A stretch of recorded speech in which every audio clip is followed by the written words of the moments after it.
दोस्तों आज हम देख रहे हैं कि जावा स्क्रिप्ट क्या है ना। तो जावा स्क्रिप्ट की जो डेफिनेशन है वो यहाँ स्क्रीन पे आपको दिख रही है कि JavaScript is a weakly type interpreted on the fly compiled programming language with object oriented capabilities that allow us to build interactive web pages।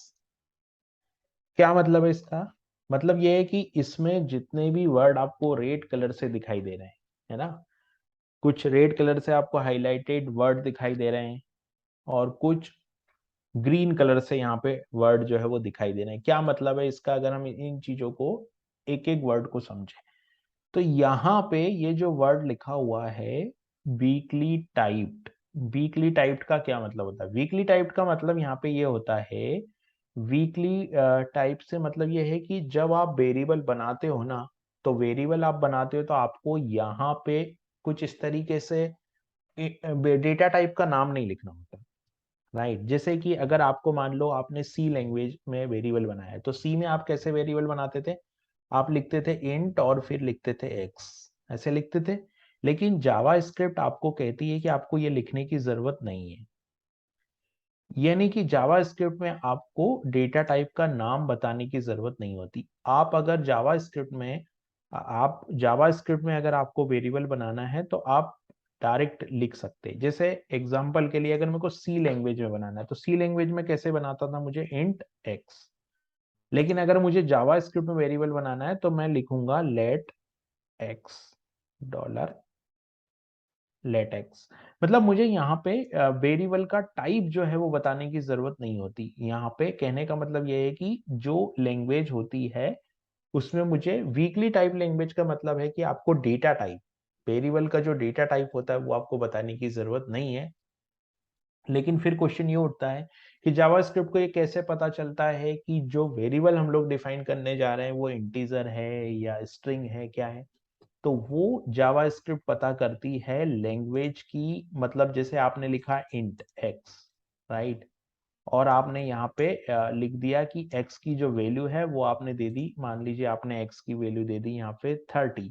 तो ये 30 जो वैल्यू आपने यहाँ पे दी है ना, इस 30 वैल्यू को देख के जावास्क्रिप्ट समझ जाती है कि ये इंटीजर वैल्यू है। तो जो लैंग्वेज में जैसे पीएचपी है, पीएचपी में भी हमको डेटा टाइप नहीं बताने की जरूरत होती वेरिएबल की, इसलिए वो जो लैंग्वेज है वो वीकली टाइप लैंग्वेज है। तो ये मतलब होता है वीकली टाइप लैंग्वेज का। वीकली टाइप लैंग्वेज यानी कि हम लोग बोल सकते हैं वीकली टाइप लैंग्वेज को कि we don't have to mention the data type of the variable by declare it, it's assume chase automatically। यानी कि जावास्क्रिप्ट ऑटोमेटिकली उस लैंग्वेज को, उस वेरिएबल की वैल्यू को, डेटा टाइप को पता कर लेती। अब जो दूसरा वर्ड यहाँ पे हम लोगों ने जो लिखा है, दूसरा वर्ड वो लिखा हुआ है यहाँ पर कि इंटरेक्टिव, इंटरप्रेटेड, और इंटरप्रेटेड के साथ साथ लिखा हुआ है ऑन द फ्लाई। इसका क्या मतलब है? इंटरेटिव का क्या मतलब है और ऑन द फ्लाई का क्या मतलब है? अगर मैं बात करूं तो इसको समझने के लिए हम लोग क्या करते हैं कि जैसे यहाँ पे मैंने क्या किया, ये एक वर्ड लिखा और इसको मैं थोड़ा फॉन्ट साइज बड़ा कर देता हूँ, इसको हेडिंग कर देता हूँ, ठीक है। और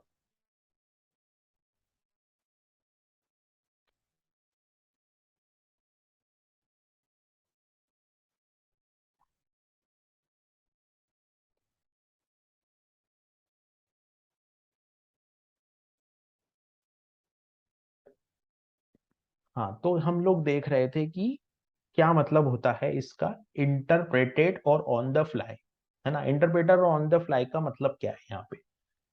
तो इंटरप्रेटेड और ऑन द फ्लाई का मतलब यह है कि जावास्क्रिप्ट में कंपाइलर की जरूरत नहीं होती। मतलब कंपाइलर होता है लेकिन जो सी सी प्लस प्लस लैंग्वेज में कंपाइलर काम करता था। अब सी सी प्लस प्लस लैंग्वेज में कंपाइलर क्या करता था कि पहले ऑब्जेक्ट, आपने सोर्स कोड को ऑब्जेक्ट कोड में कन्वर्ट करना, वाइट कोड में कन्वर्ट करना और फिर एग्जीक्यूट करना, ये इस तरीके से सी सी प्लस प्लस लैंग्वेज में जो कंपाइलर है वो वर्क करता था। लेकिन जावा स्क्रिप्ट में क्या होता है कि जो इंटरप्रेटर होता है वो रन टाइम पे एग्जीक्यूट होता है। यानी कि जावा स्क्रिप्ट के कोड को सोर्स फाइल से एग्जीक्यूटेबल फाइल या क्या बोलते हैं मशीन कोड में बनवाने की जरूरत नहीं होती। लेकिन इसके अंदर जो इंटरप्रेटर होता है उसके साथ साथ एक कंपाइलर भी होता है। अभी कंपाइलर का क्या रोल है, तो कंपाइलर का भी इसमें एक रोल है। कंपाइलर क्या करता है वो भी हम लोग देखेंगे।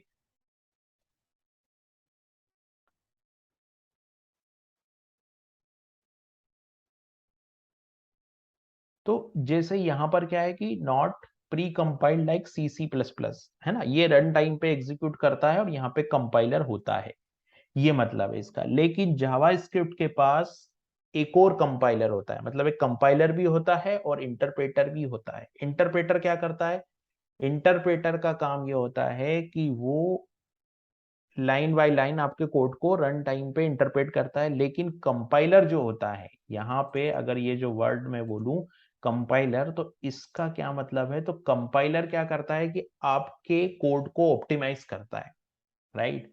सो मैंने यहाँ पे क्या लिखा कि not pre compiled like C C plus plus, है ना, instant it is interpreted and executed at a time, मतलब एक एट ए टाइम एग्जीक्यूट होता है कोड। और क्या करता है ये कि हमारे पास एक कंपाइलर भी होता है, मतलब जो जावा स्क्रिप्ट होती है उसके पास एक कंपाइलर भी होता है।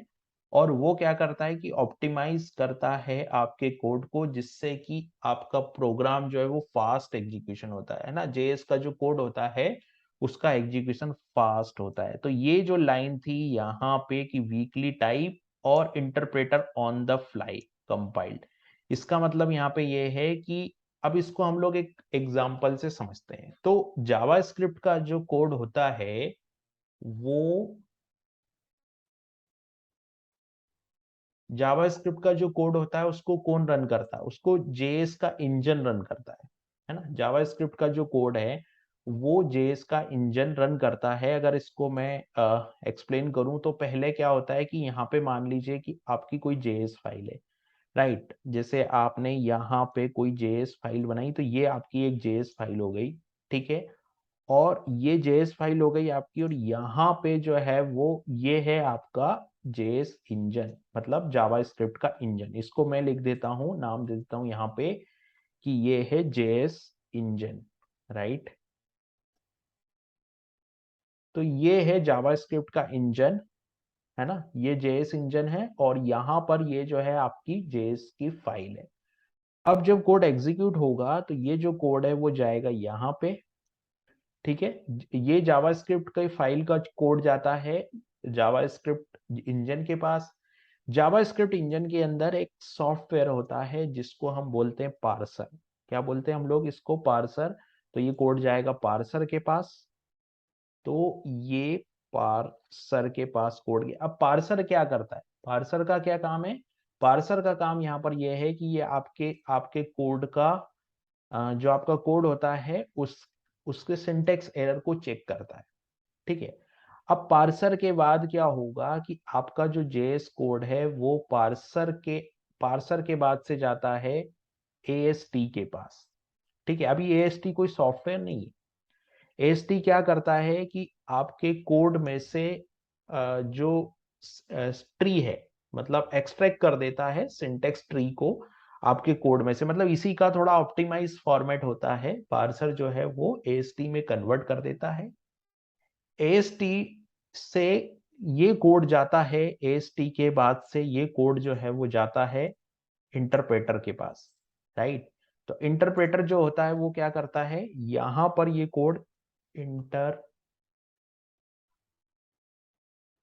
इंटरप्रेटर के पास जाता है। और इंटरप्रेटर क्या करता है, तो इंटरप्रेटर ये जो कोड है इसको वाइट कोड में कन्वर्ट कर देता है। मतलब इंटरप्रेटर का काम जो होता है वो होता है कि इसको वाइट कोड में कन्वर्ट करना। तो ये जो है वो वाइट कोड बना देता है, इंटरप्रेटर जो है वो वाइट कोड बना देता है। अब इंटरप्रेटर के पास से एक सॉफ्टवेयर और यहाँ पे यूज होता है। इंटरप्रेटर तो आपके इस कोड को वाइट कोड में कन्वर्ट कर देगा, और इंटरप्रेटर के साथ साथ यहाँ पे एक जो है एक सॉफ्टवेयर और यूज होता है जिसको हम लोग बोलते हैं प्रोफाइलर, है ना। तो प्रोफाइलर क्या करता है कि जो प्रोफाइलर का काम होता है वो इन दोनों के बीच में मीडिएटर का काम करता है, इंटरप्रेटर और कंपाइलर के बीच में। तो ये हो गया मेरे पास प्रोफाइलर। प्रोफाइलर हो गया। अभी प्रोफाइलर के बाद एक सॉफ्टवेयर और यूज होता है इसमें, जिसको हम लोग बोलते हैं ये जो सॉफ्टवेयर होता है वो होता है कंपाइलर। ठीक है, तो ये क्या हो गया यहाँ पर, ये हो गया यहाँ पर कंपाइलर। ठीक है, अभी कंपाइलर क्या करता है, कंपाइलर आपका ये जो कोड लिखा हुआ है, मतलब जो वाइट कोड लिखा हुआ है, कंपाइलर उसको ऑप्टिमाइज करता है। मतलब वाइट कोड को ऑप्टिमाइज करने का जो काम है वो होता है कंपाइलर का। ठीक है, तो मैं क्या लिख दूंगा यहाँ पर, मैं यहाँ पे लिख दूंगा कि ये जो कोड होता है वो ऑप्टिमाइज करता है, राइट, ऑप्टिमाइज कोड। ठीक है, अब बात ये है कि ये जो ऑप्टिमाइज कोड होता है ना, इस मतलब ये किस तरीके से ऑप्टिमाइज करता है। तो जैसे अगर मान लो एक छोटा सा प्रोग्राम मैं अगर यहाँ लिखूं, एक छोटा सा प्रोग्राम जो कि यहाँ पे मान लीजिए मैंने लिखा है एक छोटा सा प्रोग्राम कि मैंने एक लूप चलाया फॉर, और फॉर में मैंने लिखा आई इज इक्वल टू 1, और यहाँ पर मैंने लिख दिया आई लेस देन और इक्वल टू 1000, और यहाँ पर मैंने लिख दिया आई प्लस प्लस। ठीक है, और इसके अंदर मैंने क्या किया कि इस कोड के अंदर मैंने यहाँ पे एक प्रिंट कर दिया। तो यहाँ पर क्या कर दिया मैंने, डॉक्यूमेंट डॉट राइट, इसको मैं शॉर्ट में लिख देता हूँ डॉक्यूमेंट डॉट राइट। तो डॉक्यूमेंट डॉट राइट के अंदर मैंने यहाँ पे इस आई की वैल्यू को प्रिंट करा दी। ठीक है, अब क्या हुआ कि मैंने 1000 बार आई की वैल्यू को प्रिंट करवाई। अभी इंटरप्रेटर क्या करेगा कि 1000 बार इस वो लाइन बाय लाइन चलता है, और लाइन बाय लाइन चलेगा तो 1000 बार इस लाइन को चलाएगा और इसका वाइट कोड बनाएगा और एग्जीक्यूट करेगा और डिलीट करेगा। इंटरप्रेटर यही करता है ना। तो 1000 बार आप सेम लाइन जनरेट कर रहे हो। ठीक है, तो यहां अपनी स्मार्टनेस दिखाता है आपका कंपाइलर। और कंपाइलर क्या करता है कि इसको सेव करके रख लेता है। ये जो कंपाइलर है ना, ये इसको सेव करके रख लेता है, और ये जो लाइन बार बार जनरेट हो रही थी उसको जनरेट नहीं करने देता। तो ये एग्जीक्यूशन टाइम जो है वो बच जाता है, और ये एग्जीक्यूशन टाइम बच जाता है। और उसके बाद क्या होता है, उसके बाद ये होता है कि ये जो आउटपुट है ये स्क्रीन पे शो हो जाता है, मतलब कंप्यूटर में शो हो जाता है। तो इस तरीके से ये पूरा जो जावा स्क्रिप्ट का प्रोग्राम है वो एग्जीक्यूट होता है, ये पूरा प्रोसेस होता है। तो कितने सॉफ्टवेयर हुए जो इसको एग्जीक्यूट करते हैं, तो यहाँ पे अगर मैं देखूंगा तो यहाँ पर एक सॉफ्टवेयर ये हो गया, दूसरा ये प्रोफाइलर हो गया, और तीसरा कंपाइलर हो गया। मतलब ओवरऑल हमारे पास 3 सॉफ्टवेयर है जो इस कोड को करते हैं एग्जीक्यूट। जैसे पहला सॉफ्टवेयर क्या हुआ, है ना, जैसे अगर मैं इसकी बात करूं तो जैसे पहला पार्सर हो गया, उसके बाद में प्रोफाइलर हो गया, उसके बाद में कंपाइलर हो गया। तो ये 3 सॉफ्टवेयर हो गए जो जेएस इंजन के अंदर होते हैं। और जेएस इंजन, अब जेएस इंजन भी क्या होता है, अलग अलग अलग अलग जेएस इंजन होता है ना। अब ये जो जेएस इंजन है ये अलग अलग कंपनी के ब्राउजर के लिए अलग अलग होता है। जैसे कि अगर मान लो अगर आप जेएस इंजन की बात करो, तो जैसे जेएस इंजन जो है हमारा, वो अगर गूगल क्रोम की बात करें हम लोग तो V8 करके जेएस इंजन होता है गूगल क्रोम के अंदर, है ना। अगर मैं सारे जो कोड है, सारा जो जेएस इंजन है उसकी अगर मैं बात करूं, तो यहाँ पे जो जेएस इंजन होते हैं वो,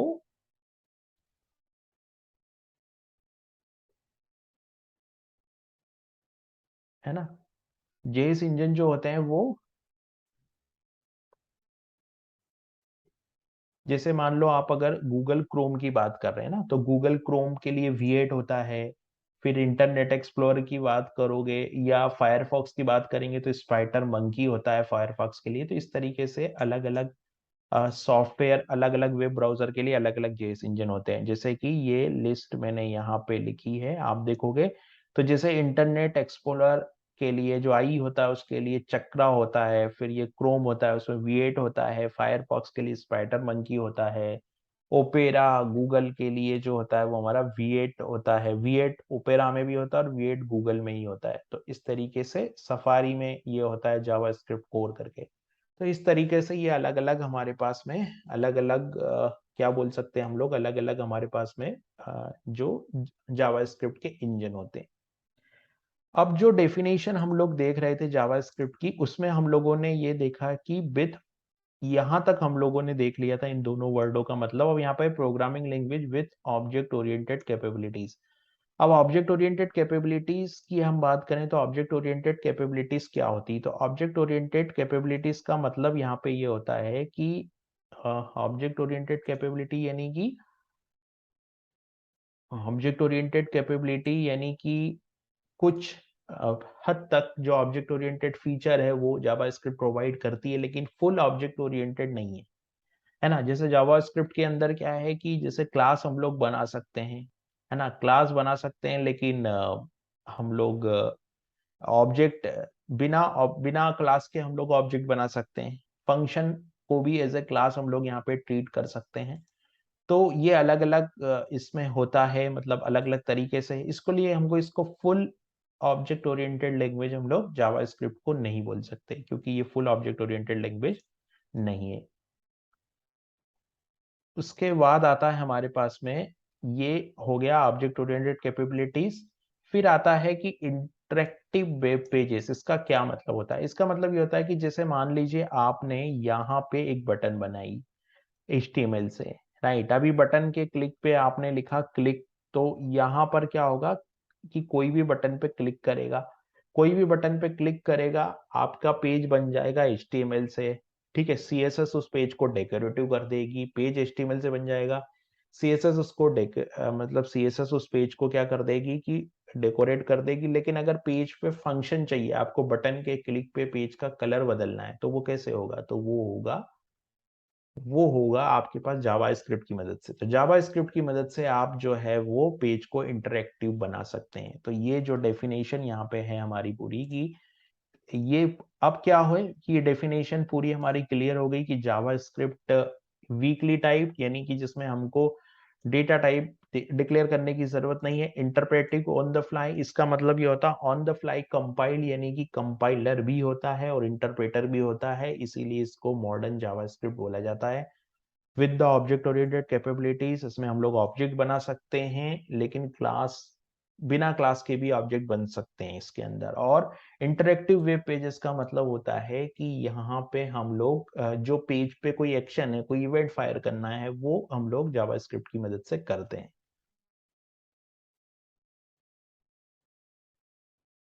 तो जावास्क्रिप्ट के इस पूरे वीडियो में आज हम लोग देखेंगे कि relationship with HTML, CSS and JavaScript. ठीक है, बेसिकली ये तीनों कंपोनेंट जो होते हैं वो फ्रंट एंड के लिए जाने जाते हैं। फ्रंट एंड टेक्नोलॉजी में तीनों काम करते हैं। तो इसमें HTML का क्या रोल है, CSS का क्या रोल है और जावास्क्रिप्ट का क्या रोल है? खैर जावास्क्रिप्ट तो आजकल बैकएंड में भी काम कर रही है, तो फ्रंट एंड और बैकएंड दोनों के लिए जावास्क्रिप्ट आज के टाइम में सबसे फेमस जो टेक्नोलॉजी है वो है। आज फ्रंट एंड का काम भी हम जावास्क्रिप्ट से कर लेते हैं और बैक एंड का काम भी हम जावास्क्रिप्ट से कर लेते हैं। इतना इतनी जो फ्लेक्सिबिलिटी है या इतना सब कुछ कि फ्रंट एंड और बैक एंड सारा काम कोई एक ही टूल या टेक्नोलॉजी कर ले, तो वो है जावास्क्रिप्ट, राइट। लेकिन जावास्क्रिप्ट के, देखो, कोई ना कोई अच्छी चीज अगर किसी लैंग्वेज में है तो कोई ना कोई खराब चीज भी होगी। तो ये एक प्रॉब्लम इसमें यह है कि यहाँ पे सिक्योरिटी उतनी ज्यादा नहीं होती जितना कि हम लोग जावा को प्रीफर करें। तो जावा में जो सिक्योरिटी फीचर हमको मिलते हैं वो इसमें नहीं होती। खैर, हम देखते हैं कि relationship with HTML, CSS and JavaScript. तो अगर आप कोई पेज डिजाइन कर रहे हैं, ठीक है, जैसे आपने मान लो कोई HTML पेज यहाँ पे बनाया है, और उस पेज पे अगर आपने कोई पैराग्राफ या कोई HTML कंपोनेंट बनाया है, जैसे मान लो आपने एक HTML पेज बनाया और इसमें आपने एक पी टैग बनाया, ठीक है, आपने एक पैराग्राफ बनाया और उस पैराग्राफ में आपने कुछ लिखा, टेक्स्ट जो भी आपने लिखा। तो होता क्या है कि ये जो टेक्स्ट यहाँ पे प्रिंट होता है ना, इसको प्रिंट करने का काम होता है HTML का, इसको डेकोरेट करने का काम होता है CSS का। और अगर इसमें कोई फंक्शनैलिटी चाहिए, कोई इवेंट ट्रिगर करना है या कोई क्लिक पे कोई इवेंट चाहिए या कोई वैलिडेशन लगाना है, तो इसमें वो काम होता है जावास्क्रिप्ट का। इस पूरे सिस्टम को हम लोग एक एग्जांपल से समझते हैं। तो मैं क्या करता हूँ, यहाँ पे एक एग्जांपल, यहाँ पे मैंने एक फाइल ओपन की है। इस फाइल में मैंने एक फोल्डर बनाया example1, और example1 में मैंने यहाँ पे बनाया index.html। यहाँ पे मैं html5 एक फाइल बना लेता हूँ। इस HTML5 में मैं यहाँ पे टाइटल है, तो टाइटल में अभी यहाँ से ये टाइटल को कॉपी कर लेता हूँ। तो मैंने इस टाइटल को कॉपी किया और यहाँ पे मैं ये वाले टाइटल को लिख देता हूँ। ठीक है, relationship with HTML CSS JavaScript. ठीक है, ये हो गया टाइटल मेरा। इस टाइटल के हो जाने के बाद में मुझे करना क्या है, मुझे यहाँ पे एक जावास्क्रिप्ट फाइल बनानी है, राइट। यहाँ पे मैं एक पैराग्राफ टाइप बनाऊंगा, राइट। और यहाँ पे मैंने क्या किया कि पी, एक बॉडी के अंदर मैंने एक पैराग्राफ टैग बना दिया, और पैराग्राफ टैग में मैंने यहाँ पे relationship with HTML CSS and JavaScript ये लगा दिया। ठीक है, relationship HTML CSS and JavaScript ये लगा दिया। अब मुझे क्या करना है, अगर मान लो मुझे इसका फॉन्ट कलर, अभी मैं इसको क्या गो लाइव पे क्लिक करता हूं तो ये प्रोजेक्ट रन हो जाएगा और इसका जो आउटपुट है वो कुछ ऐसा दिखेगा। अब अगर मैं इसके फॉन्ट कलर चेंज करना चाहता हूं या फॉन्ट स्टाइल चेंज करना चाहता हूं या कोई भी डेकोरेटिव काम इसमें करना चाहता हूं, तो उसके लिए मुझे CSS की हेल्प लेनी होगी। तो मैं यहाँ पे एक स्टाइल टैग लगाता हूं, और ये मैंने स्टाइल टैग लगाया, और स्टाइल टैग में मैं यहाँ पे लिख देता हूँ पी। पी में यहाँ पे मैं लिख देता हूँ कलर, और कलर यहाँ पे मैं लिख देता हूँ रेड। ठीक है, तो अभी क्या होगा, फोंट ये जो है मेरा रेड कलर से आने लगा, आप देख रहे हैं। तो ये लेकिन मेरे को इसके क्लिक पे अगर कोई काम करवाना है, मैं चाहता हूं कि इस पैराग्राफ पे कोई क्लिक करे तो एक मैसेज पॉपअप हो। तो अगर मुझे क्लिक पे कोई काम करवाना है तो मैं यहाँ पे क्या करूंगा, यहाँ पे मैं एक स्क्रिप्ट टैग यूज करूंगा। तो ये मैंने जावास्क्रिप्ट का एक टैग यूज किया, और तो यहाँ पे कुछ इवेंट मेरे को कॉल करना पड़ेगा। तो यहाँ पे मैं ऑन क्लिक नाम का जो इवेंट है वो कॉल करता हूँ। तो मैंने ऑन क्लिक इवेंट कॉल किया, और ऑन क्लिक पे मैंने यहाँ पे टेस्ट एक फंक्शन कॉल कर दिया। अभी मुझे टेस्ट फंक्शन की डेफिनेशन देनी है, तो मैंने यहाँ पे लिखा फंक्शन, और यहाँ पे मैंने लिखा टेस्ट, और इस टेस्ट फंक्शन के अंदर मैंने अलर्ट करा दिया यहाँ पे अलर्ट, और अलर्ट में मैंने लिख दिया हेलो।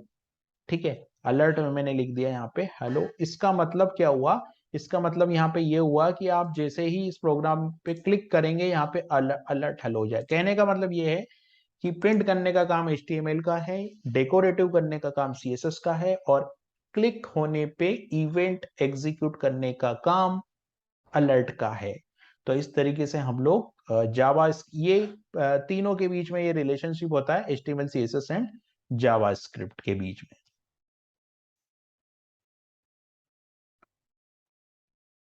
दोस्तों, जावा और जावास्क्रिप्ट में क्या डिफरेंस है ना, डिफरेंस है या क्या सिमिलरिटी है, तो मैं ये कहूंगा कि डिफरेंस, सिमिलर कुछ भी नहीं है ना। लेकिन दोनों चीजों की अगर मैं बात करूं तो एक दूसरे से चीजें मैच खाना कभी कभी एक कोइंसिडेंट हो जाता है। मतलब लकीली या किसी रीजन के वजह से चीजें जो है वो सिमिलर हो जाती है। लेकिन यहाँ पे ऐसा है कि कोई चीजें सिमिलर नहीं, बल्कि जावा स्क्रिप्ट का नाम जो है वो जावा से सिमिलर मैच खाता हुआ रखने का, सिमिलर रखने का एक अच्छी खासी प्लानिंग है। इसके पीछे एक मार्केटिंग स्ट्रेटजी, हम लोग कहेंगे एक मार्केटिंग प्लानिंग है कि अगर जावा फेमस है तो हम लोग अगर नाम इसके जैसा रखेंगे तो वो फेमस होगा। बस यही एक रीजन है और कोई नहीं है, बाकी तो सब डिफरेंस ही है, सिमिलरिटी कुछ नहीं है। फिर भी नॉलेज के पॉइंट ऑफ व्यू से हम लोग इसमें देख लेते हैं कि क्या इसमें अंतर है। तो अगर मैं जावा की बात करूँ ना, तो जावा जो है वो सबसे पहला डिफरेंस तो ये है इसमें कि जावा जो है वो developed by the Sun micro system, है ना। जावा को डेवलप किया था किसने, जावा को डेवलप किया था सन माइक्रो सिस्टम ने, है ना। सन माइक्रो सिस्टम ने डेवलप की थी जावा। और जावा एक ऐसी लैंग्वेज है जो कि फुल फ्लेक्ड लैंग्वेज है। मतलब जावा स्क्रिप्ट जो है वो एक स्क्रिप्टिंग लैंग्वेज है ना। स्क्रिप्टिंग लैंग्वेज का क्या मतलब होता है, स्क्रिप्टिंग लैंग्वेज का मतलब होता है कि जो लैंग्वेज किसी दूसरी लैंग्वेज के सपोर्ट से चलती, राइट। जैसे अगर आप जावा स्क्रिप्ट की बात करोगे तो जावा स्क्रिप्ट जो रन होती है वो कैसे रन होती है ना। जावा स्क्रिप्ट जो रन होती है वो HTML CSS के साथ कोलैब होकर रन होती है। लेकिन जावा के साथ ऐसा नहीं है। जावा अपने जावा का जो सॉफ्टवेयर है अगर आपने इंस्टॉल कर दिया तो वो उसी से चलेगी। कोई मतलब मिलती जुलती लैंग्वेज या एक से ज्यादा लैंग्वेज की उसको जरूरत नहीं होती, लेकिन स्क्रिप्टिंग लैंग्वेज वो लैंग्वेजेस होती है जो दूसरी लैंग्वेज से मिलके चलती है। तो ये पहला डिफरेंस है, दोनों को बनाने वाली कंपनियां अलग है और दोनों कंपनी का जो दोनों लैंग्वेज का जो नेचर है वो अलग है। ठीक है। दूसरी बात हम करते हैं कि जावा जो होती है वो कंपाइलर और इंटरप्रेटर दोनों होता है। जावा के पास कंपाइलर और इंटरप्रेटर दोनों होता है, लेकिन जावा स्क्रिप्ट जो है ना, जावा स्क्रिप्ट के पास भी कंपाइलर और इंटरप्रेटर होता तो दोनों है, लेकिन बेसिकली ज्यादातर इसमें इंटरप्रेटर काम करता है। जो कंपाइलर होता है वो ऑन द फ्लाइंग कंपाइलर होता है। ऑन द फ्लाइंग कंपाइलर का क्या रोल है? ऑन द फ्लाइंग कंपाइलर का मतलब यह है कि यहाँ पर कंपाइलर का काम जो है वो परफॉर्मेंस ऑप्टिमाइज करना है, मतलब बाइट कोड को ही यहाँ पर कंपाइलर जो है वो परफॉर्मेंस ऑप्टिमाइज करता है। और यहाँ पे जो है वो फुल फ्लेज कंपाइलर जो होता है वो कंपाइलर इस लैंग्वेज के अंदर होता है, जिसको हम बोलते हैं कि जावा जो है वो फुली कंपाइल्ड और इंटरप्रेटर दोनों है, और ये ऑन द फ्लाई कंपाइल, ये डिफरेंस होता है। फिर जावा को रन करने के लिए जेवीएम चाहिए होता है ना, जावा वर्चुअल मशीन। जावा जो होती है वो जेवीएम इन्वायरमेंट में रन होती है, और जावा स्क्रिप्ट जो होती है वो होस्ट इन्वायरमेंट में रन होती है। जावा स्क्रिप्ट कहाँ पे रन होती? जावा स्क्रिप्ट जो होती है वो होस्ट इन्वायरमेंट में रन होती है। तो जावा स्क्रिप्ट को रन होने के लिए होस्ट इन्वायरमेंट, जावा स्क्रिप्ट होस्ट इन्वायरमेंट में रन होती है, और जावा जो है वो जेवीएम में रन होती है। ये एक डिफरेंस है दोनों के दोनों में। ठीक है। तो ये एक हो गया कि होस्ट इन्वायरमेंट में रन होती है, और ये जो है वो आपका जेवीएम पे रन होती है। अब होता क्या है कि जो जावा स्क्रिप्ट होती है वो स्ट्रांगली टाइप लैंग्वेज है ना। अब स्ट्रांगली टाइप लैंग्वेज का क्या मतलब होता है? यहाँ पर स्ट्रांगली टाइप लैंग्वेज का मतलब ये होता है जैसे आपने इंटीजर और इंटीजर आपने इंट ए बना दिया है ना, तो आप उसमें इंटीजर वैल्यू ही स्टोर करेंगे। उसमें आप क्या करेंगे? इंटीजर वैल्यू ही स्टोर करेंगे। लेकिन जो जावा स्क्रिप्ट होती है वो वीकली टाइप लैंग्वेज होती है, राइट। तो इसका क्या मतलब होता है? इसका मतलब ये होता है यहाँ पर कि इसमें अगर आपने इंट ए बनाया है, पहली चीज आप इंट ए नहीं बनाते क्योंकि डेटा टाइप, यहाँ डेटा टाइप दिखाने की आपको जरूरत नहीं होती, राइट। तो यहाँ पे डेटा टाइप दिखाने की जरूरत नहीं होती, लेकिन हाँ आप इंट ए आपने लिखा यहाँ पर लेट ए, और फिर आप में यहाँ पे क्या कर सकते हो? लेट ए के अंदर आप स्ट्रिंग भी डाल सकते हो, लेट ए के अंदर आप न्यूमेरिक भी डाल सकते हो, यानी कि ये एक वीकली टाइप लैंग्वेज है। और ये जो है वो स्ट्रांगली टाइप लैंग्वेज है, क्योंकि जावा के अंदर अगर आपने कोई इंटीजर वेरिएबल बना दिया तो जावा बोलेगी कि आपको इंटीजर ही स्टोर करना है, आप उसमें स्ट्रिंग स्टोर नहीं कर सकते। ठीक है। और एक और रीजन है, मतलब जावा का जो जावा सिक्योरिटी को बहुत ज्यादा वेटेज देती है, यानी कि अगर आपको कोई एप्लीकेशन बनानी है, सिक्योर एप्लीकेशन, अगर आप जो एप्लीकेशन बना रहे हो जैसे कि पेमेंट एप्लीकेशन हो गई, बैंकिंग की एप्लीकेशन हो गई, है ना, तो उस एप्लीकेशन में अगर आपका सिक्योरिटी रीजन है, आपको सिक्योरिटी को वेटेज देना है, आप चाहते हो आपकी एप्लीकेशन बहुत ज्यादा सिक्योर हो, तो जावा आपकी पहली चॉइस होगी। और जावा स्क्रिप्ट जो होती है वो लेस सिक्योर होती है as compare to JavaScript. तो ये एक डिफरेंस होता है दोनों में।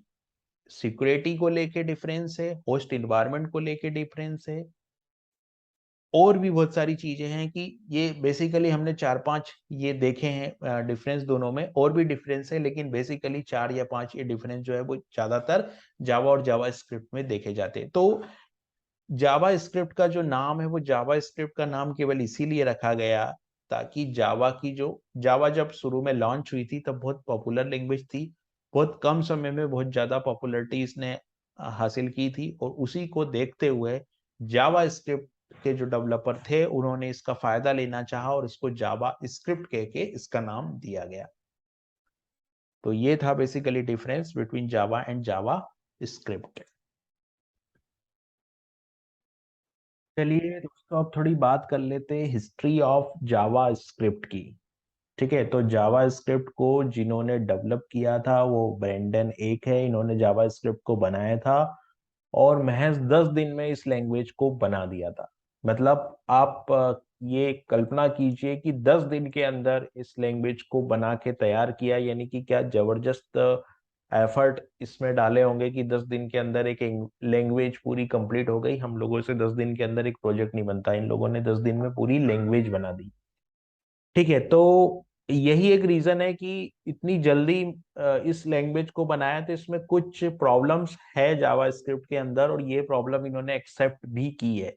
और इन्होंने ये भी बोला है कि हम अब कुछ नहीं कर सकते, जो हो गया इसको एज इट इज ही एक्सेप्ट करना पड़ेगा। इसलिए जावा स्क्रिप्ट बहुत सरप्राइज देती है। जब हम इस लैंग्वेज को डिटेल में पढ़ेंगे तो हमको पता चलेगा कि कुछ प्रॉब्लम इस लैंग्वेज के अंदर है, और ये ऐसी ही है, ये सबको पता है, और ये इसको बनाने वाली कंपनी ने और बनाने वाले डेवलपर ने भी इस चीज को एक्सेप्ट किया है। ठीक है, अब दूसरी बात यह है कि जो कंपनी जिसने बनाया था, ओरिजिनल नेम मतलब जो कंपनी है जिसने बनाया था वो है यहाँ पर नेटस्केप। जिसने बनाया था जावा स्क्रिप्ट को वो नेटस्केप है कंपनी का नाम। और दूसरी चीज ये है कि जो जावा स्क्रिप्ट है उसको जो इसका लॉन्चिंग ईयर था वो था 1996 में इसको लॉन्च किया गया था। ठीक है, 1996 में इस लैंग्वेज को लॉन्च किया गया। बनाने वाली कंपनी थी नेटस्केप। स्टार्टिंग में इसका जो नाम था वो दो लाइव स्क्रिप्ट रहा, और शुरू में जो नाम रहा वो मोचा रहा, उसके बाद में जावा स्क्रिप्ट रहा। तो कुल मिला के बार बार इसका नेम जो है वो चेंज किया गया। सबसे पहले इसका जो नेम था वो यहाँ पर लाइव मोचा था, उसके बाद में फिर लाइव स्क्रिप्ट था, और उसके बाद में ये फाइनली बना जावा स्क्रिप्ट। ठीक है, तो जावा स्क्रिप्ट जैसा कि मैंने पहले बताया, जावा स्क्रिप्ट बनाने के पीछे जावा की जो मार्केटिंग, जावा की जो पॉपुलैरिटी थी उसका मार्केटिंग फायदा लेने के लिए इसका नाम बनाया है। लेकिन पता नहीं अब बाद में इन लोगों को उस प्रोजेक्ट का फायदा मिला या नहीं मिला जो इन्होंने प्लानिंग की थी। अब हम लोग चलते हैं जावा स्क्रिप्ट के बारे में, कुछ और चीजें हमको देखनी है। जैसे कि जावा स्क्रिप्ट जो है ना, नेटस्केप ने जो लॉन्च की थी 1996 में, उसके बाद में 1997 में इस लैंग्वेज को स्टैंडर्डाइज के लिए भेजा गया, क्योंकि इस कंपनी को लगता था कि इसके जावा स्क्रिप्ट के बहुत सारे कॉम्पिटिटर मार्केट में आ जाएंगे। तो इन्होंने इसको एक स्टैंडर्डाइज के लिए सन 1997 में, मतलब 1997 में इसको एक स्टैंडर्डाइजेशन के लिए भेजा गया लैंग्वेज को। और जो नॉर्म इसको दिया गया स्टैंडर्डाइजेशन के दौरान उसको बोला गया इन्होंने ECMA, European computer manufacture association, जिसको एक्मा नाम दिया गया। और इसको हम लोग एक्मा स्क्रिप्ट बोलते हैं। तो जावा स्क्रिप्ट के जो बाद में वर्जन लॉन्च हुए, 1997 की बात है ये।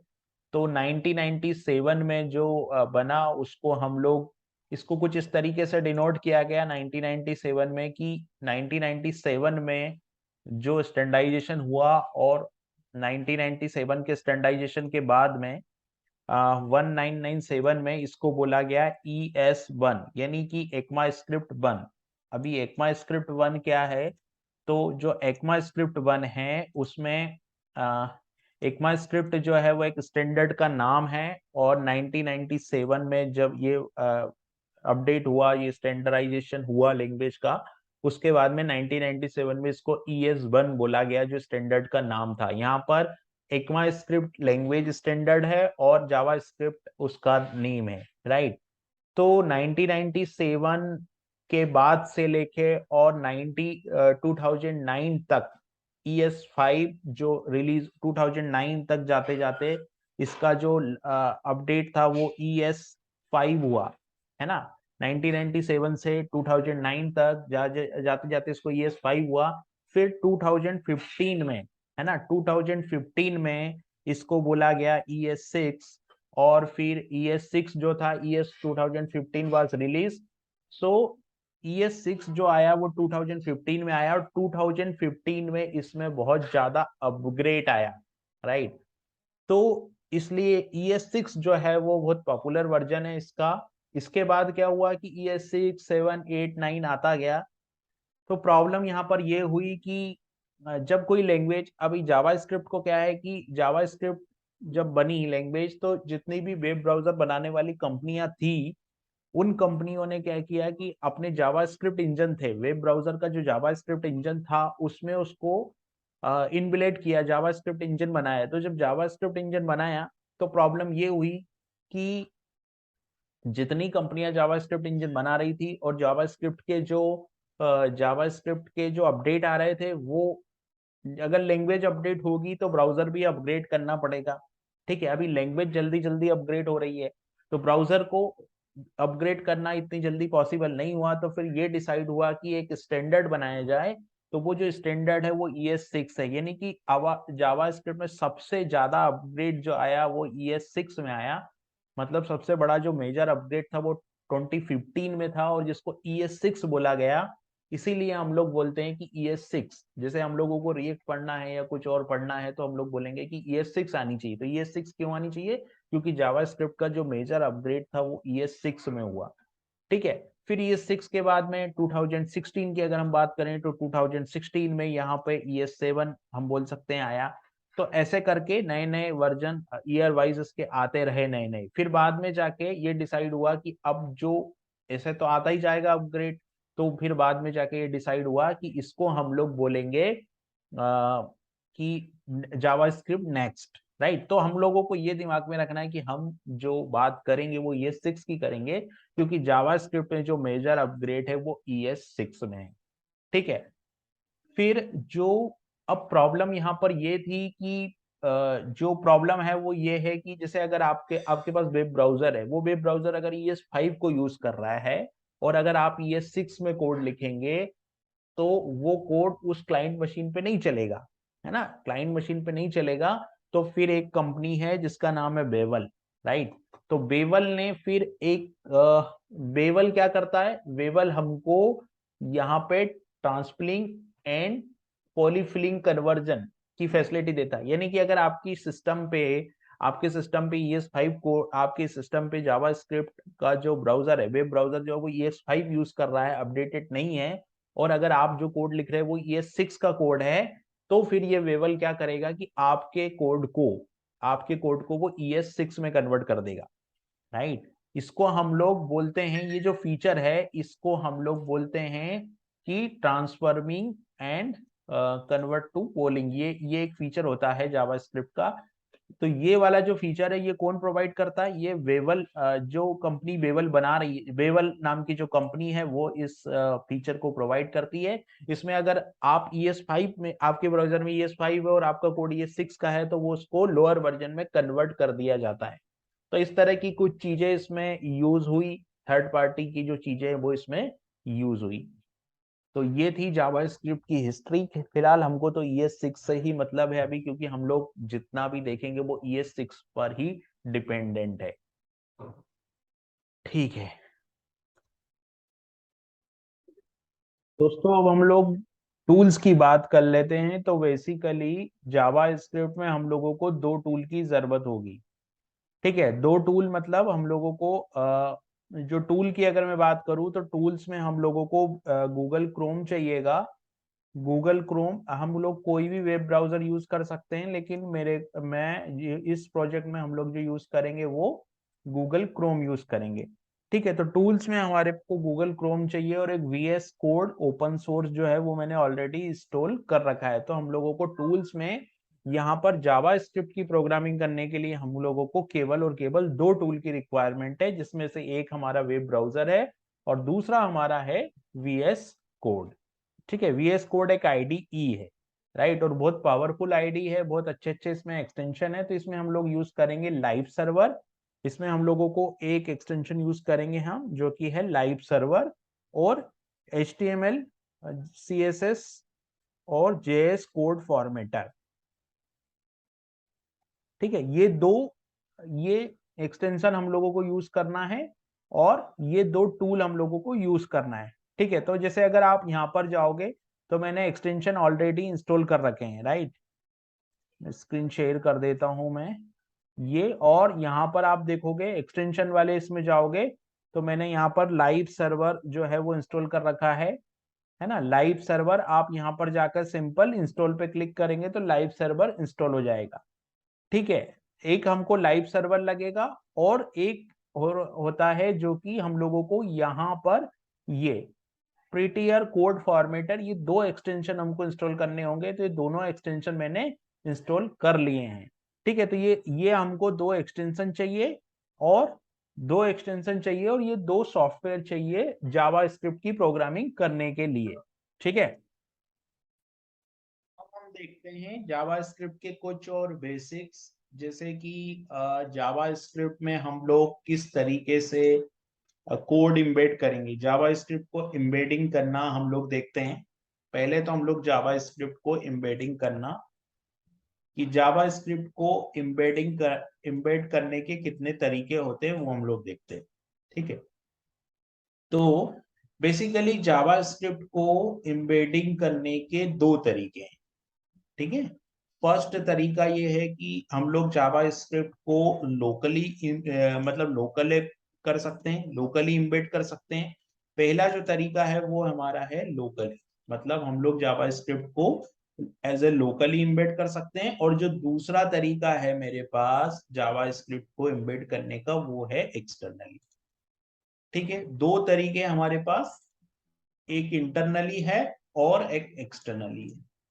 ठीक है, यहाँ पर ये दो तरीके हमारे पास में है, एक इंटरनली है और एक तरीका जो है वो एक्सटर्नली।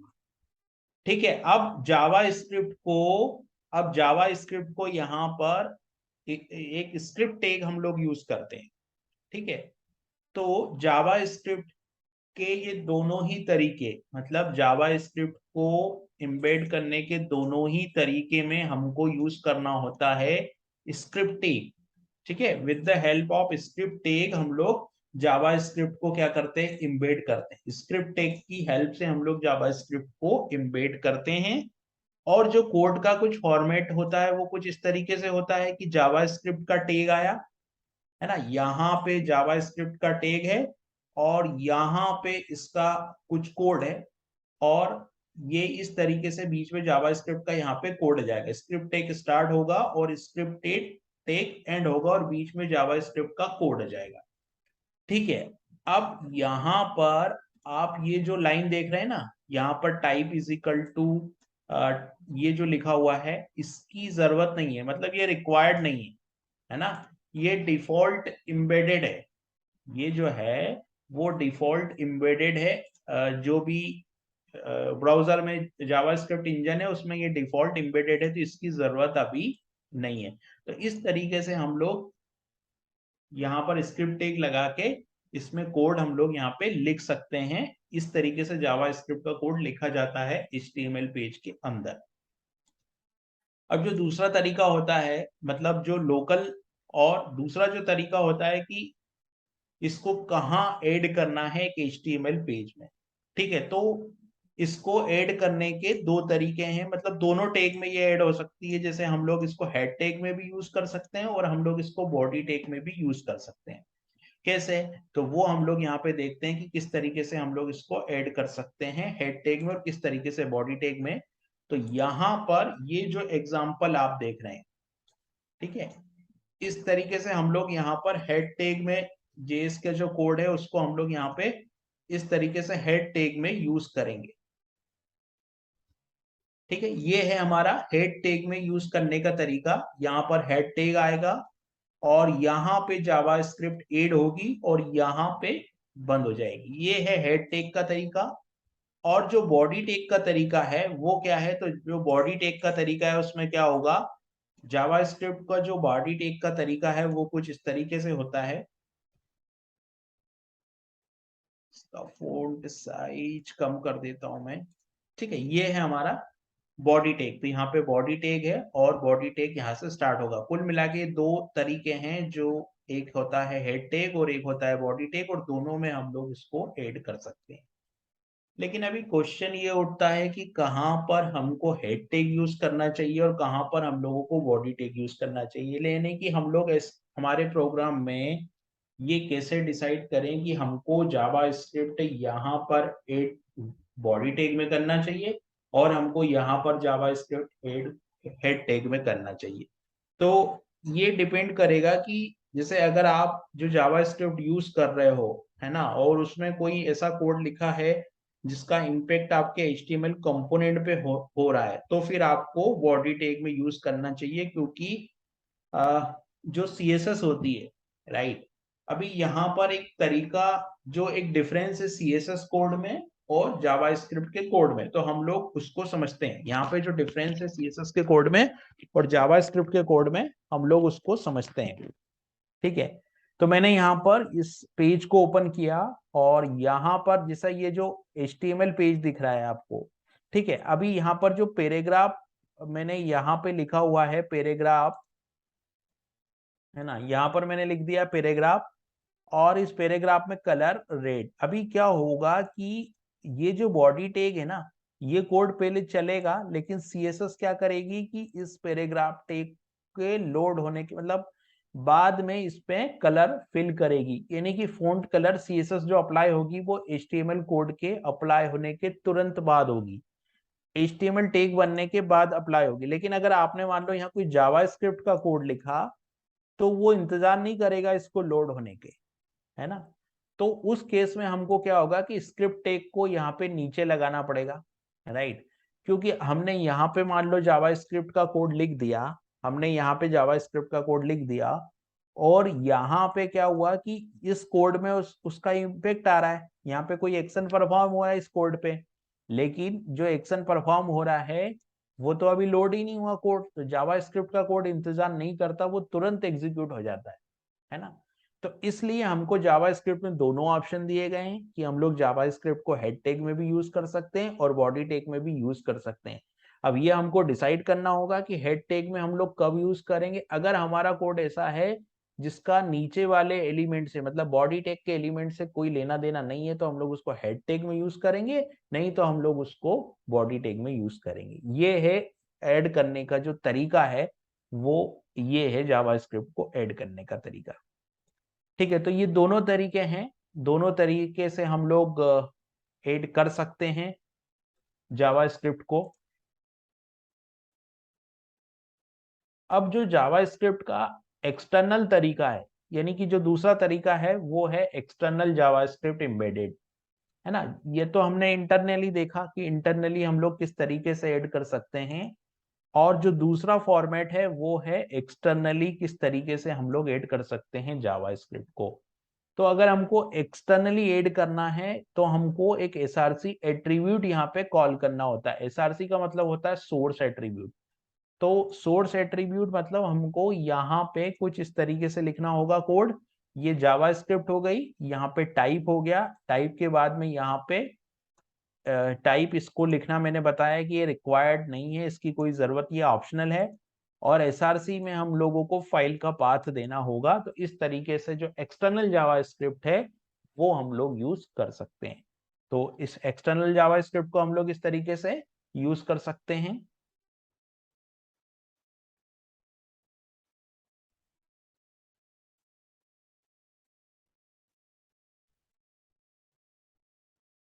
तो ये था जावा स्क्रिप्ट कोड को इम्बेड करना, इम्बेडिंग करना जावा स्क्रिप्ट कोड की। अब हम इसका एक एग्जांपल देखते हैं कि जावा स्क्रिप्ट कोड जो है वो किस तरीके से वर्क करता है। तो जैसे यहाँ पर मैंने एक फाइल पहले से बना रखी है example1।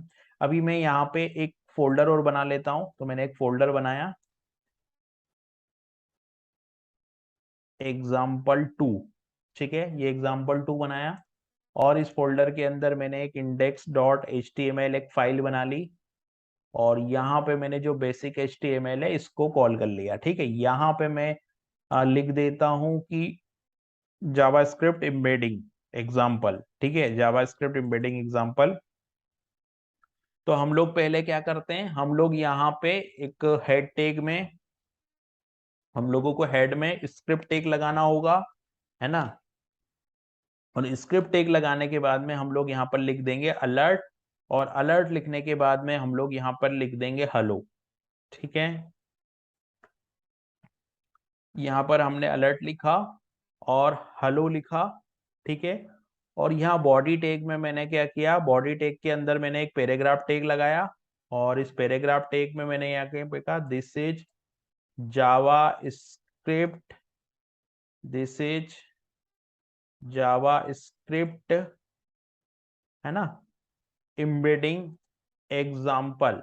ठीक है, अब इसको मैं रन करता हूं, तो मैं गो लाइव पे क्लिक करता हूं, लाइव सर्वर पे ये कोड रन होगा।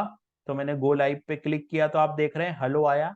अभी यहाँ पर मैं ओके पे क्लिक करूंगा तो ये पैराग्राफ आएगा। देखिए ये कोड में जब भी ये अलर्ट है तो अभी कोड रुका हुआ है, लेकिन जैसे ही मैं ओके पे क्लिक करूंगा उसके बाद यहाँ पे ये आएगा। तो जावा स्क्रिप्ट क्या करती है कि वन बाय वन उसको एग्जीक्यूट करती है, किसी भी एलिमेंट के बनने तक रुकती नहीं है। इसलिए हम लोगों को हेड टैग और बॉडी टैग दोनों में ये ऑप्शन प्रोवाइड किया गया। तो ये एग्जांपल था किस तरीके से हम लोग हेड टैग में जावास्क्रिप्ट के कोड को यूज करेंगे। ठीक है, अभी इसी कोड को मैं कट करता हूं और यहाँ पर पेस्ट कर देता हूँ बॉडी टैग में। ठीक है, आप जब भी आप बॉडी टैग में यूज करेंगे तो बॉडी जहाँ क्लोज हो रही है उसके जस्ट ऊपर आप जावास्क्रिप्ट का कोड ऐड करेंगे और यहाँ पर आपको लिखना पड़ेगा स्क्रिप्ट टैग। ठीक है, अभी इस प्रोग्राम को मैं रन करूंगा तो आप देखोगे यहाँ पे हेलो आया और ये प्रिंट हो गया, लेकिन ये गूगल क्रोम है। अगर आप दूसरे ब्राउजर पे इस प्रोग्राम को रन करते हो तो क्या होगा कि पहले पहले ये मैसेज आपको प्रिंट में दिखेगा, उसके बाद में ये जो है वो हेलो मैसेज आएगा। ये दोनों ब्राउजर में डिफरेंस है बेसिकली, और कुछ नहीं है। और अगर मुझे यहाँ पर एक्सटर्नल जावास्क्रिप्ट ऐड करनी है तो मुझे क्या करना होगा, एक जावास्क्रिप्ट की फाइल बनानी पड़ेगी। मैं एक फाइल यहाँ पे बना लेता हूँ। ठीक है, तो मैंने यहाँ पर इस फोल्डर के अंदर एक फाइल बना ली जिसको मैंने नाम दिया custom dot JS, simple custom dot JS दे दिया। ये सेम कोड मैंने यहाँ से अलर्ट को उठाया और यहाँ पे कस्टम डॉट जेएस में लिख दिया। ठीक है, यहाँ पे मैंने इस कोड को कट कर दिया। जब आप एक्सटर्नल फाइल यूज करेंगे तो आपको यहाँ पे स्क्रिप्ट टैग यूज नहीं करना है। अब इसको अगर मुझे इंक्लूड करना है कस्ट हेड, तो हेड टैग में मैं जाऊंगा, यहाँ पे मैं स्क्रिप्ट टैग लगाऊंगा और यहाँ पे मुझे एसआरसी फोल्डर देना पड़ेगा और यहाँ पे कस्टम डॉट जेएस ये फाइल का पाथ देना पड़ेगा। सिंपल, अब इसको मैं रन करता हूँ। तो अभी इसको मैं रन करूंगा, ये प्रोजेक्ट को मैंने दोबारा से रन किया तो आप देखोगे यहाँ पे हेलो आ गया। सिंपल, तो इस तरीके से हम लोग जावा स्क्रिप्ट को एम्बेडेड कर सकते हैं। दोस्तों जावा स्क्रिप्ट में अब हम बात करते हैं राइटिंग टू द डॉक्यूमेंट, है ना। जैसे सी लैंग्वेज में प्रिंटफ होता है। ठीक है, तो सी लैंग्वेज में प्रिंटफ क्या करता है, प्रिंटिंग करता है ना। स्क्रीन पे अगर आपको कुछ भी प्रिंट करना है तो प्रिंटफ करता है। जैसे जावा में system dot out dot println होता है स्क्रीन पे कुछ भी प्रिंट करने के लिए, उसी तरीके से जावा स्क्रिप्ट भी हमको एक ऑब्जेक्ट बना के देती है। जावा स्क्रिप्ट क्या है, ऑब्जेक्ट ही होते हैं जावा स्क्रिप्ट के अंदर जनरली। तो जावा स्क्रिप्ट हमको एक ऑब्जेक्ट बना के देती है और ये है कि डॉक्यूमेंट डॉट, ऑब्जेक्ट का नाम क्या है, तो ऑब्जेक्ट का नाम यहाँ पर होता है document dot, document dot, document dot right, है ना। डॉक्यूमेंट डॉट राइट नाम का ऑब्जेक्ट हमको जावास्क्रिप्ट बना के देती है। और इस डॉक्यूमेंट डॉट राइट नाम के ऑब्जेक्ट से हम लोग क्या कर सकते हैं, हम लोग स्क्रीन पे कुछ प्रिंट कर सकते हैं। अगर हमको स्क्रीन पे कुछ प्रिंट करना है तो हम लोग डॉक्यूमेंट डॉट राइट की हेल्प से स्क्रीन पे उसको प्रिंट कर सकते हैं। सिंपल। तो जो डॉक्यूमेंट डॉट राइट होता है वो एक मेथड है, एक ऑब्जेक्ट है, क्योंकि जावास्क्रिप्ट में बहुत सारे ऑब्जेक्ट बने बनाए होते हैं। तो ये भी हमको जावास्क्रिप्ट ने बना के दिया है ना। जावास्क्रिप्ट ने जो है हमको डॉक्यूमेंट डॉट राइट को बना के दिया है। तो अभी मैं अगर डॉक्यूमेंट डॉट राइट की बात करूं तो डॉक्यूमेंट डॉट राइट ये इस तरीके से डॉक्यूमेंट का ऑब्जेक्ट होता है।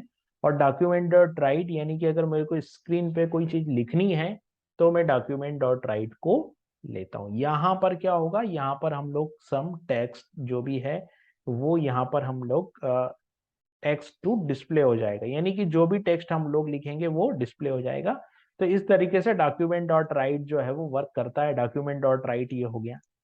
ठीक है, अब इसके साथ कुछ और खास बात है डॉक्यूमेंट डॉट राइट के साथ, है ना। डॉक्यूमेंट डॉट राइट को हम लोग समझते हैं एक एग्जांपल से। तो मैंने यहाँ पे एक फोल्डर बनाया और यहाँ पर मैं एक HTML फाइल बना लेता हूँ। तो मैंने एक यहाँ पर HTML5 एक फाइल बना ली, सिंपल ये फाइल मैंने बना ली। अब मेरे को क्या करना है, मेरे को इस डॉक्यूमेंट डॉट राइट में जैसे मैंने कुछ लिखा, जैसे मैं मान लो डॉक्यूमेंट डॉट राइट का यूज करके यहाँ पे एक मुझे स्क्रिप्ट टेग लगाना पड़ेगा।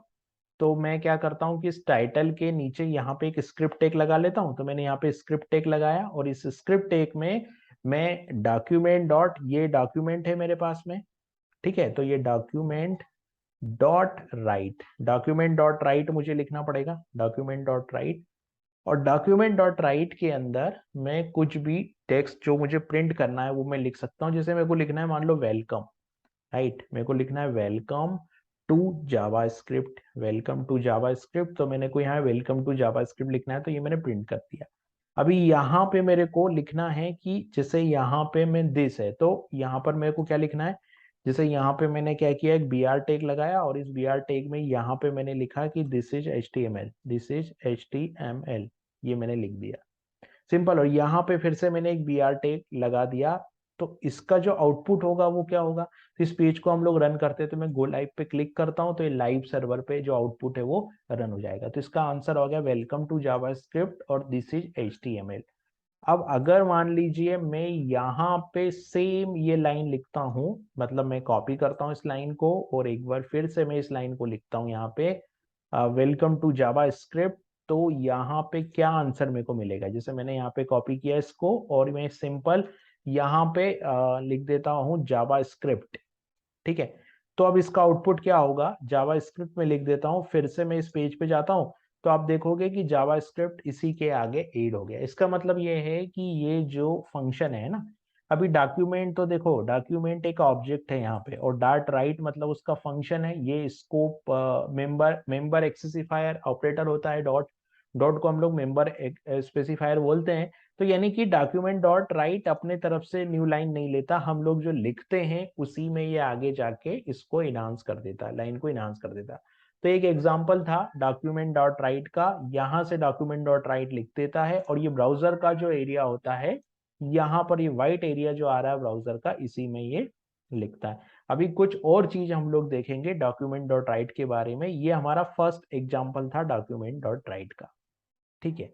अभी हम लोग दूसरा एग्जांपल देखते हैं डॉक्यूमेंट डॉट राइट का। तो मैं यहाँ पर एक और फाइल बना लेता हूँ जिसको मैं बोलता हूँ example2.html। ये मैंने दूसरी फाइल बना ली example2.html।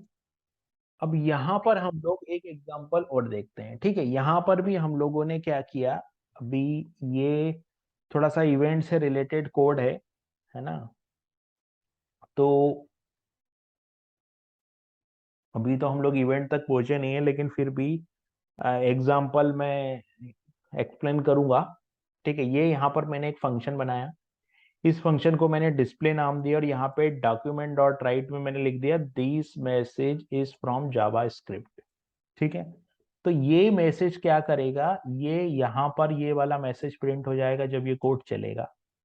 उसके बाद क्या है, मैंने बॉडी टैग में गया, बॉडी टैग में मैंने यहाँ पे एक BR टैग लगाया और ये मैसेज लिखा। दूसरा यहाँ पर मैंने एक बटन एलिमेंट बनाया, सिंपल।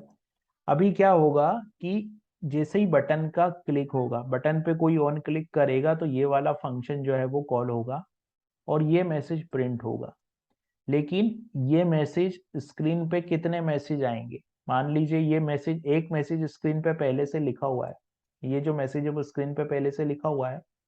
और ये जो है वो दूसरा जो है वो बटन है, यहाँ पे मैसेज पहले से लिखा है और दूसरा जो है वो बटन है यहाँ पे। तो अगर कोई क्लिक मी करता है तो क्लिक मी पे क्या होता है कि ये तो बटन की वैल्यू है क्लिक मी, कोई बटन जैसे ही क्लिक करेगा तो ये फंक्शन कॉल होगा और ये मैसेज प्रिंट हो जाना चाहिए। तो अपन देखते हैं इसका आउटपुट क्या आएगा यहाँ पे, है ना। तो मैं क्या करता हूँ, इस कोड को रन करता हूँ। तो मैं यहाँ पे मैंने इस कोड को रन किया गो लाइव में जाके। तो इस कोड को मैंने जैसे ही रन किया तो यहाँ पर क्या आ गया, this message is from HTML। अभी जैसे ही मैं क्लिक करूंगा तो आप देख रहे हैं ये पूरा बटन भी हट गया, मैसेज भी हट गया, सब कुछ हट गया और यहाँ पर ये डॉक्यूमेंट डॉट राइट अकेला आ गया। इसका मतलब क्या है, इसका मतलब ये है कि अगर आप इस मैसेज को, है ना, या तो देखो पहले एग्जांपल में हमने क्या किया था इस चीज को हम लोगों ने पहले ही लोड करा दिया था और बाद में हम लोग यहाँ मैसेज प्रिंट कर रहे थे तो ये चल गया। लेकिन इसमें हमने क्या किया, इसमें हमने कोड को क्लिक इवेंट पे कॉल किया, यानी कि बाद में कॉल किया HTML एलिमेंट लोड हो जाने के बाद में। तो जब भी HTML लोड एलिमेंट लोड हो जाने के बाद अगर आप डॉक्यूमेंट डॉट राइट को कॉल करते हैं तो ये क्या करता है, ये ओवरराइट कर देता है ना। सिंपल ये क्या करेगा, ये सारी चीजों को ओवरराइट कर देगा। तो वही इसने यहाँ पर किया, इस सब चीजों को इसने यहाँ पर ओवरराइट कर दिया। और ओवरराइट करने के बाद में ये मैसेज जो है वो, ये दोनों मैसेज को यहाँ से इसने डिलीट कर दिए। तो जब भी आप इसका यूज करेंगे तो आपको ये ध्यान रखना होगा कि आप इसको कब प्रिंट करवा रहे हैं। हम लोग अलर्ट का यूज करते हैं ना, तो अलर्ट क्या करता है, अलर्ट तो डायरेक्ट प्रिंट कर देता है, ठीक है, लेकिन ये ऐसा नहीं करेगा। अब देखिए, मान लो अगर मैंने यहाँ पे इस W को कैपिटल कर दिया, ठीक है, तो ये केस सेंसिटिव है, यानी कि जो अगर आपने स्मॉल लेटर में लिखा है तो वो स्मॉल लेटर में ही होना चाहिए। अभी मैंने इसको वापस से कंसोल, हम लोग एरर देखने के लिए कौन से टूल का यूज करते, कंसोल का करते। तो मैंने जैसे यहाँ क्लिक किया, क्लिक करने के बाद ये यहाँ पे एरर आ गई, ठीक है। अभी यहाँ पे एरर क्या आएगी, यहाँ पे ये एरर आई। तो यहाँ पे ये एरर क्यों आ रही है, एरर इसलिए आ रही है क्योंकि हम लोगों ने यहाँ पे इस W को कैपिटल कर दिया है। अगर मैं इस W को यहाँ कर ऐसे कर देता हूँ तो ये प्रॉपर चलेगा, क्योंकि ये जो जावा स्क्रिप्ट कहती है, जावा स्क्रिप्ट जो है वो केस सेंसिटिव है, केस इनसेंसिटिव नहीं है। जावा स्क्रिप्ट में जो लेटर जैसा लिखा है वो वैसा ही वर्क करेगा, ठीक है। कि कमेंट्स कैसे लिखे जाते हैं जावा स्क्रिप्ट के अंदर। तो जावा स्क्रिप्ट के अंदर कमेंट्स लिखने के लिए एक होता है सिंगल लाइन कमेंट और एक होता है multi line comment. Single line comment का मतलब यहाँ पे ये होता है कि आप इस तरीके से सिंगल लाइन कमेंट लिखेंगे, है ना। कमेंट मतलब वो कोड जो HTML रीड नहीं करेगा, है ना, ये सिर्फ रीडेबिलिटी बढ़ाने के लिए कोड का। तो यहाँ से आप इस तरीके से सिंगल लाइन कमेंट लिखेंगे, और अगर आपको मल्टी लाइन कमेंट लिखना है तो आप यहाँ पर स्लेश स्टार और कुछ इस तरीके से जो मल्टी लाइन कमेंट है वो लिखे जाते हैं। तो सिंगल लाइन कमेंट लिखने के लिए हम लोग ये इस तरह से लिखते हैं, और मल्टी लाइन कमेंट अगर हमको लिखना है तो हम लोग इस तरीके से लिखते हैं, ठीक है।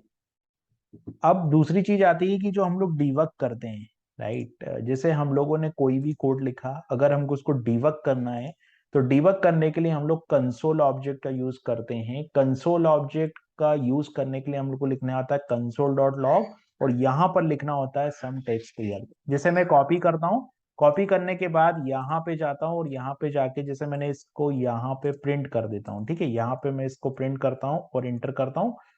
तो यहाँ पर कुछ सिंटेक्स एरर है, इनवैलिड टोकन, 1 सेकेंड। यहाँ पे कंसोल डॉट लॉग, और इसको मुझे कुछ ऐसे लिखना होता है, यहाँ पे डबल कोड लगा देता हूँ मैं, कंसोल डॉट लॉग, ठीक है। तो ये डिस्प्ले हो गया टेक्स्ट। तो कंसोल ऑब्जेक्ट जो होता है बेसिकली वो डिबगिंग करने के लिए होता है, और इसको देखने के लिए console log, simple console dot log, ये इस तरीके का एक फंक्शन होता है कंसोल डॉट लॉग। और यहाँ पे हम जिस वेरिएबल की वैल्यू देखना चाहते हैं उसको हम लोग इस तरीके से पास कर देते हैं, ठीक है। अब क्या होता है कि इसको लेके कैसे आना है, तो इसको लेने के लिए हम लोग, मतलब ये कैसे स्क्रीन पे दिखेगा, तो इसको ओपन करने के दो तरीके हैं। आप गूगल क्रोम यूज कर रहे हैं तो आप यहाँ जाएंगे, यहाँ जाने के बाद में आप ये मोर टूल्स पे जाएंगे, और यहाँ पे डेवलपर टूल्स का एक ऑप्शन है। जब इसको आप ओपन करेंगे तो यहाँ पे आप कंसोल विंडो को ओपन कर लेंगे, ठीक है। यहाँ पर आप कुछ भी लिखेंगे, मतलब कंसोल डॉट लॉग, और यहाँ पर कंसोल डॉट लॉग करके आप यहाँ पर रिजल्ट जो है वो देख सकते हैं। जैसे मैंने कंसोल डॉट लॉग के अंदर हेलो लिख दिया तो ये हेलो यहाँ पे प्रिंट हो गया।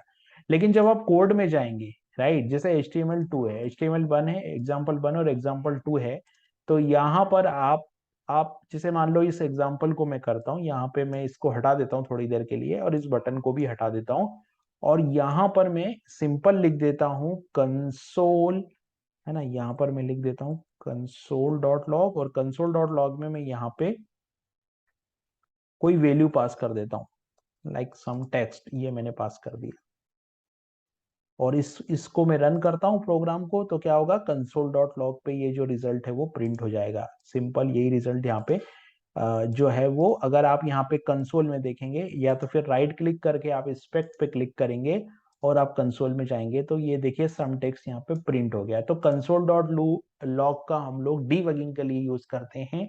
ये भी एक कंसोल ऑब्जेक्ट हमको जावास्क्रिप्ट की तरफ से प्री डिफाइंड बना के दिया होता है।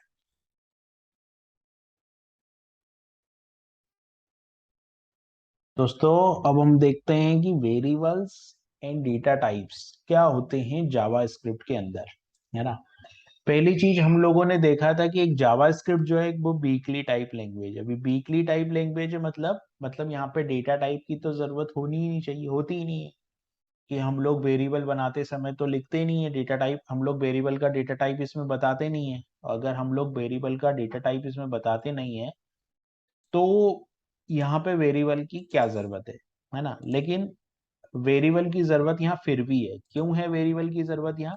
तो यहाँ वेरिएबल की जरूरत इसलिए है क्योंकि क्या होता है कि जैसे अगर मान लो मैंने जो ट्रेडिशनल लैंग्वेज है जैसे कि सी लैंग्वेज है या जावा जो लैंग्वेज है उसमें अगर मैं यहाँ पे लिखता हूँ कि ए प्लस बी, है ना, ए प्लस बी अगर मैंने लिखा तो इसका आंसर होगा कि एड ही होगा, मतलब ए प्लस बी तो एड ही होगा यहाँ पे।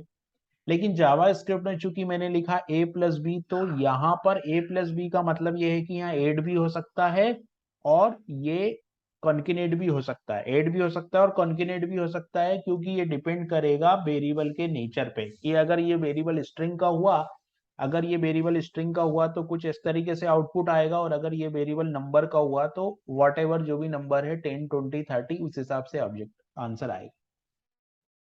तो हम लोग इस वेरिएबल की जो जरूरत पड़ती है हम लोगों को वो क्या बोलते हैं हम लोग ऑपरेशन के लिए जो एक्सप्रेशन हम लोग यूज करते हैं वहां पर उसके लिए वेरिएबल की यहाँ पे जरूरत होती है। ठीक है, तो वेरिएबल कितने टाइप के वेरिएबल, मतलब वेरिएबल को किस तरह से डिक्लेयर किया जाता है जावास्क्रिप्ट के अंदर और किस तरीके से यूज किया जाता है वो हम लोग देखते हैं। तो जावास्क्रिप्ट के अंदर जो वेरिएबल डिक्लेयर होते हैं, है ना, अभी हम लोग देखते हैं कि वेरिएबल को डिक्लेयर करना।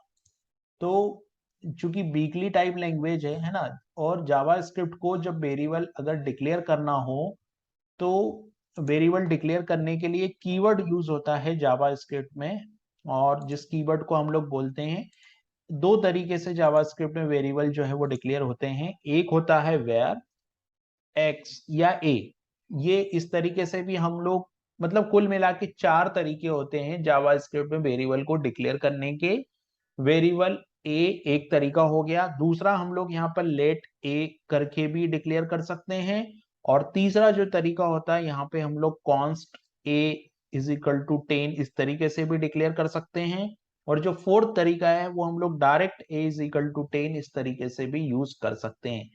अब इन सभी में क्या डिफरेंस है तो वो हम लोग जैसे जैसे आगे बढ़ेंगे वैसे वैसे ये चीज क्लियर होती जाएगी कि इनमें क्या डिफरेंस है। ये एक इंटरव्यू क्वेश्चन भी है कि वेयर और लेट में क्या अंतर है यहाँ पर जो वेरिएबल डिक्लेरेशन करने का जो तरीका होता है। फिलहाल हम लोग वेरिएबल की डिटेल में जाते हैं और वेरिएबल की जो डिटेल डिस्कशन है उसमें हम लोग देखते हैं। तो वेरिएबल को डिक्लेयर करने का जो तरीका है वो ये वाला जो तरीका है, जैसे कि मैं इसकी बात कर रहा हूँ यहाँ पे, तो यहाँ पे हम लोगों ने लिखा कि वेयर और ए, राइट। अब इसमें मुझे क्या देखना है, वेयर और ए वाला जो तरीका है इसमें मुझे यहाँ पे वेयर और ए, है ना। अभी यहाँ पे और कितनी तरीके से वेरिएबल को हम लोग यहाँ पे डिक्लेयर कर सकते हैं, तो जैसे कि यहाँ पे मैं देखने जाऊं तो मैं यहाँ पे लिखूंगा जावा स्क्रिप्ट में, जैसे मैंने लिखा वेयर फर्स्ट नेम, ठीक है, वेयर फर्स्ट नेम, ये एक तरीका हो गया वेरिएबल को डिक्लेयर करने का, declaring of the variable.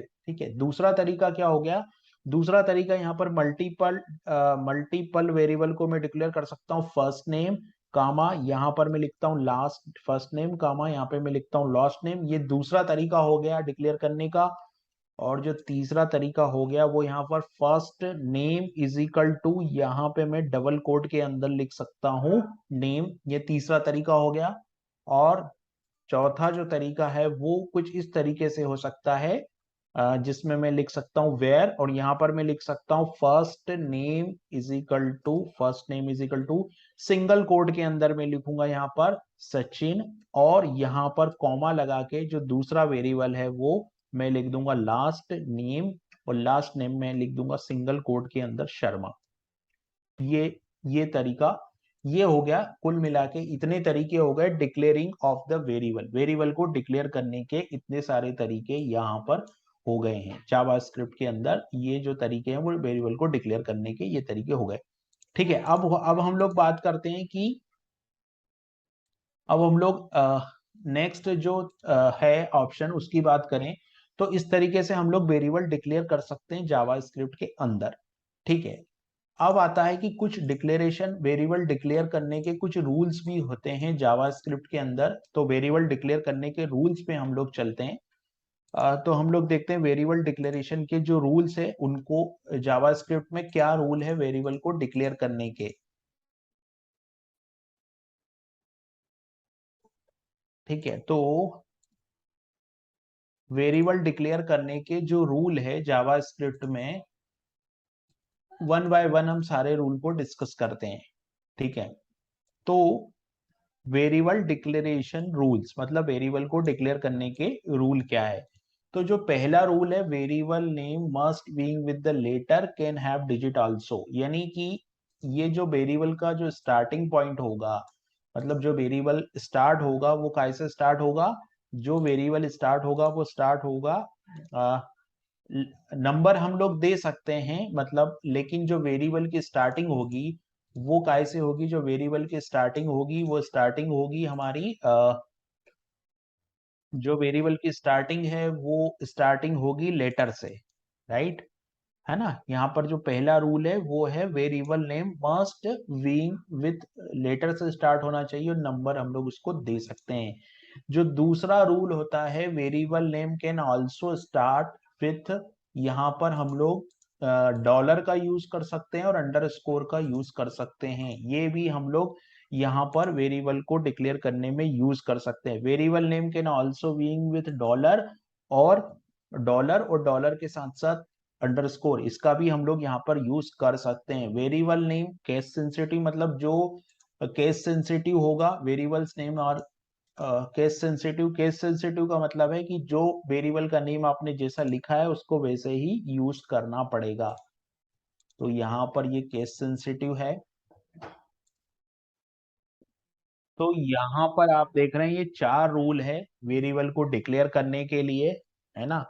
Starting जो होती है वेरिएबल की वो कहाँ से होती है, और वेरिएबल का नेम जो है वो, वेरिएबल का जो नेम है वो डॉलर से स्टार्ट हो सकता है, केस सेंसिटिव चाहिए, और डिफॉल्ट वैल्यू ऑफ वेरिएबल अनडिफॉल्ट, मतलब कोई भी वेरिएबल अगर आपने डिक्लेयर किया है तो उसकी जो वैल्यू होती है वो अनडिफाइंड होती है यहाँ पर।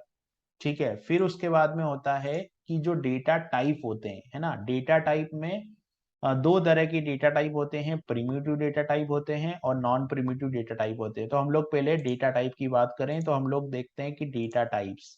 ठीक है, तो यहाँ पर एक और हो जाएगा हमारा डेटा, डेटा टाइप्स की बात करेंगे तो डेटा टाइप्स में प्रिमिटिव डेटा टाइप में कौन कौन सी चीजें आती है जावास्क्रिप्ट के अंदर। अगर मैं जावास्क्रिप्ट की बात करूं तो जो प्रिमिटिव डेटा टाइप है उसमें जावास्क्रिप्ट के अंदर कौन कौन सी चीजें होती है। ठीक है, तो प्रिमिटिव डेटा टाइप, सबसे पहले मैं बात करता हूं यहाँ पर प्रिमिटिव डेटा टाइप की। तो प्रिमिटिव डेटा टाइप में यहाँ पे बुलियन है, नंबर है ना। तो ये हो गया primitive data type. Primitive data type में जावास्क्रिप्ट के अंदर आता है बुलियन, बुलियन के बाद आता है नंबर।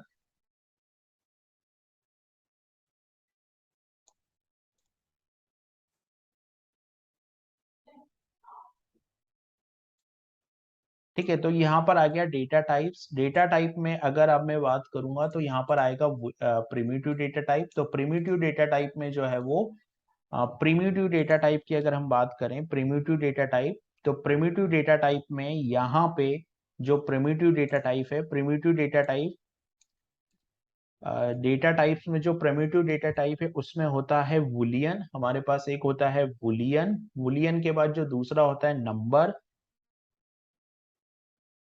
दूसरा होता है हमारे पास में नंबर, बुलियन हो गया, नंबर हो गया। फिर हमारे पास में होता है स्ट्रिंग, तो यहाँ पे बुलियन, नंबर, स्ट्रिंग, स्ट्रिंग के बाद में होता है नल, नल के बाद में होता है यहाँ पर अनडिफाइंड, अनडिफाइंड होता है ना। नल हो गया, और नल के बाद में यहाँ पे हो गया अनडिफाइंड, तो ये अनडिफाइंड हो गया। ये होते हैं हमारे पास में प्रिमिटिव डेटा टाइप। अभी नॉन प्रिमिटिव डेटा टाइप की मैं बात करूंगा तो जो नॉन प्रिमिटिव डेटा टाइप हमारे पास में होते हैं उसमें क्या होता है, यहाँ पर नॉन प्रिमिटिव डेटा टाइप। तो ये नॉन प्रिमिटिव डेटा टाइप में हमारे पास में दो होते हैं। एक होता है हमारे पास में object. Non primitive data type में हमारे पास में ऑब्जेक्ट होता है और अरे होता है। ये जो दो होते हैं वो हमारे पास में नॉन प्रिमिटिव डेटा टाइप होते हैं। अब हम एक एक करके इनको डिटेल में, पहले प्रिमिटिव डेटा टाइप को डिटेल में देखते हैं, उसके बाद में हमने नॉन प्रिमिटिव डेटा टाइप को हम लोग डिटेल में देखेंगे। तो सबसे पहले हम लोग प्रिमिटिव डेटा टाइप के डिटेल में देखते हैं। तो पहले हम लोग देखेंगे बुलियन को, कि बुलियन क्या करता है। ठीक है, जो बुलियन होता है, बुलियन जो है वो नॉन प्रिमिटिव डेटा टाइप है। ठीक है, प्रिमिटिव डेटा टाइप बुलियन है। और जो प्रिमिटिव डेटा टाइप बुलियन होता है, अ,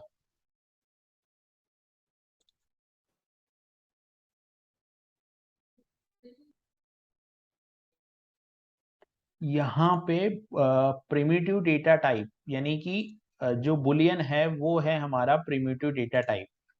ठीक है, अभी प्रिमिटिव डेटा टाइप में पहले हमने देखा था वुलियन। तो वुलियन क्या करता है, वुलियन जो होता है उसका काम यहाँ पर ये होता है कि boolean represent a logical entry can have two value.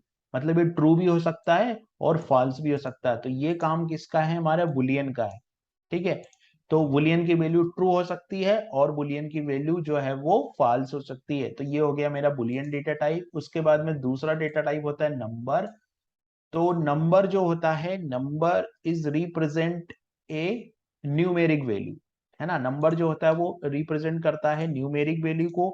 अब जो नंबर होता है, सिस्टम जो नंबर होता है वो क्या हो सकता है, जो नंबर होता है वो न्यूमेरिक वैल्यू। अब न्यूमेरिक वैल्यू में यहाँ पे डेसिमल और नंबर दोनों एक जैसी होती है। यानी कि अगर मैंने यहाँ पे लिखा कि 15.25, तो 15.25 भी नंबर है, और मैंने लिखा यहाँ पर 25, तो 25 भी यहाँ पर नंबर है। जैसे कि एग्जांपल के लिए यहाँ पे 50 हो गया, 50 कॉमा यहाँ पे मैंने 50.25 लिखा, तो ये भी नंबर है। यानी कि दोनों ही यहाँ पर क्या होते हैं, नंबर होते हैं। ये दोनों ही वैल्यू जो होगी वो क्या होगी, यहाँ पर नंबर होगी। उसके बाद में आता है स्ट्रिंग। स्ट्रिंग जो होता है वो क्या होता है, स्ट्रिंग की अगर मैं बात करूं तो स्ट्रिंग जो है वो sequence of, represent sequence of, जो sequence of character, sequence of characters हम उसको स्ट्रिंग बोल सकते हैं। यहाँ पे सीक्वेंस ऑफ कैरेक्टर जो होता है वो हमारा स्ट्रिंग होता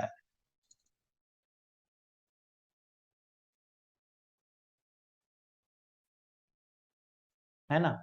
तो जो अगर हम लोग स्ट्रिंग की बात करेंगे तो स्ट्रिंग जो होता है वो सीक्वेंस ऑफ कैरेक्टर्स होता है। जैसे यहाँ पर अगर मैंने बोला स्ट्रिंग का, तो स्ट्रिंग जो है वो क्या, represent a sequence of characters, ये स्ट्रिंग हो गया।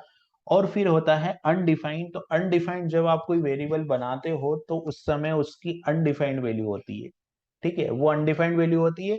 और नल जो है वो रिप्रेजेंट नल, मतलब no default value at all, no value at all.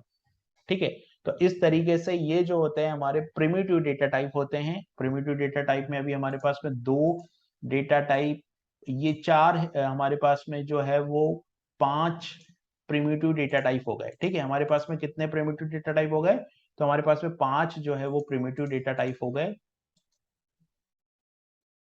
अब हम चलते हैं नॉन प्रिमिटिव डेटा टाइप की तरफ। तो नॉन प्रिमिटिव डेटा टाइप में हमारे पास जो है वो ऑब्जेक्ट और अरे है। ठीक है, तो नॉन प्रिमिटिव डेटा टाइप की हम लोग बात करेंगे। तो नॉन प्रिमिटिव डेटा टाइप में हमारे पास में ऑब्जेक्ट है और अरे है। नॉन प्रिमिटिव डेटा टाइप में हमारे पास में ऑब्जेक्ट है और अरे है। ऑब्जेक्ट क्या करता है, object represent instance through which we can access numbers. और अरे जो है वो represent group of similar values. है ना, ग्रुप ऑफ सिमिलर वैल्यूज। ये जो डेफिनेशन है अरे की, represent group of similar values, लेकिन ऐसा सी में होता था। जावा स्क्रिप्ट में जो वैल्यू है वो चेंज भी हो सकती है। यानी कि अरे के अंदर हम लोग एक टाइप की वैल्यू नहीं है, अलग टाइप की वैल्यू भी स्टोर कर सकते हैं। ये हम लोग आगे देखेंगे कि ऑब्जेक्ट और अरे जो नॉन प्रिमिटिव डेटा टाइप है उसको हम लोगों को किस तरीके से यूज करना है।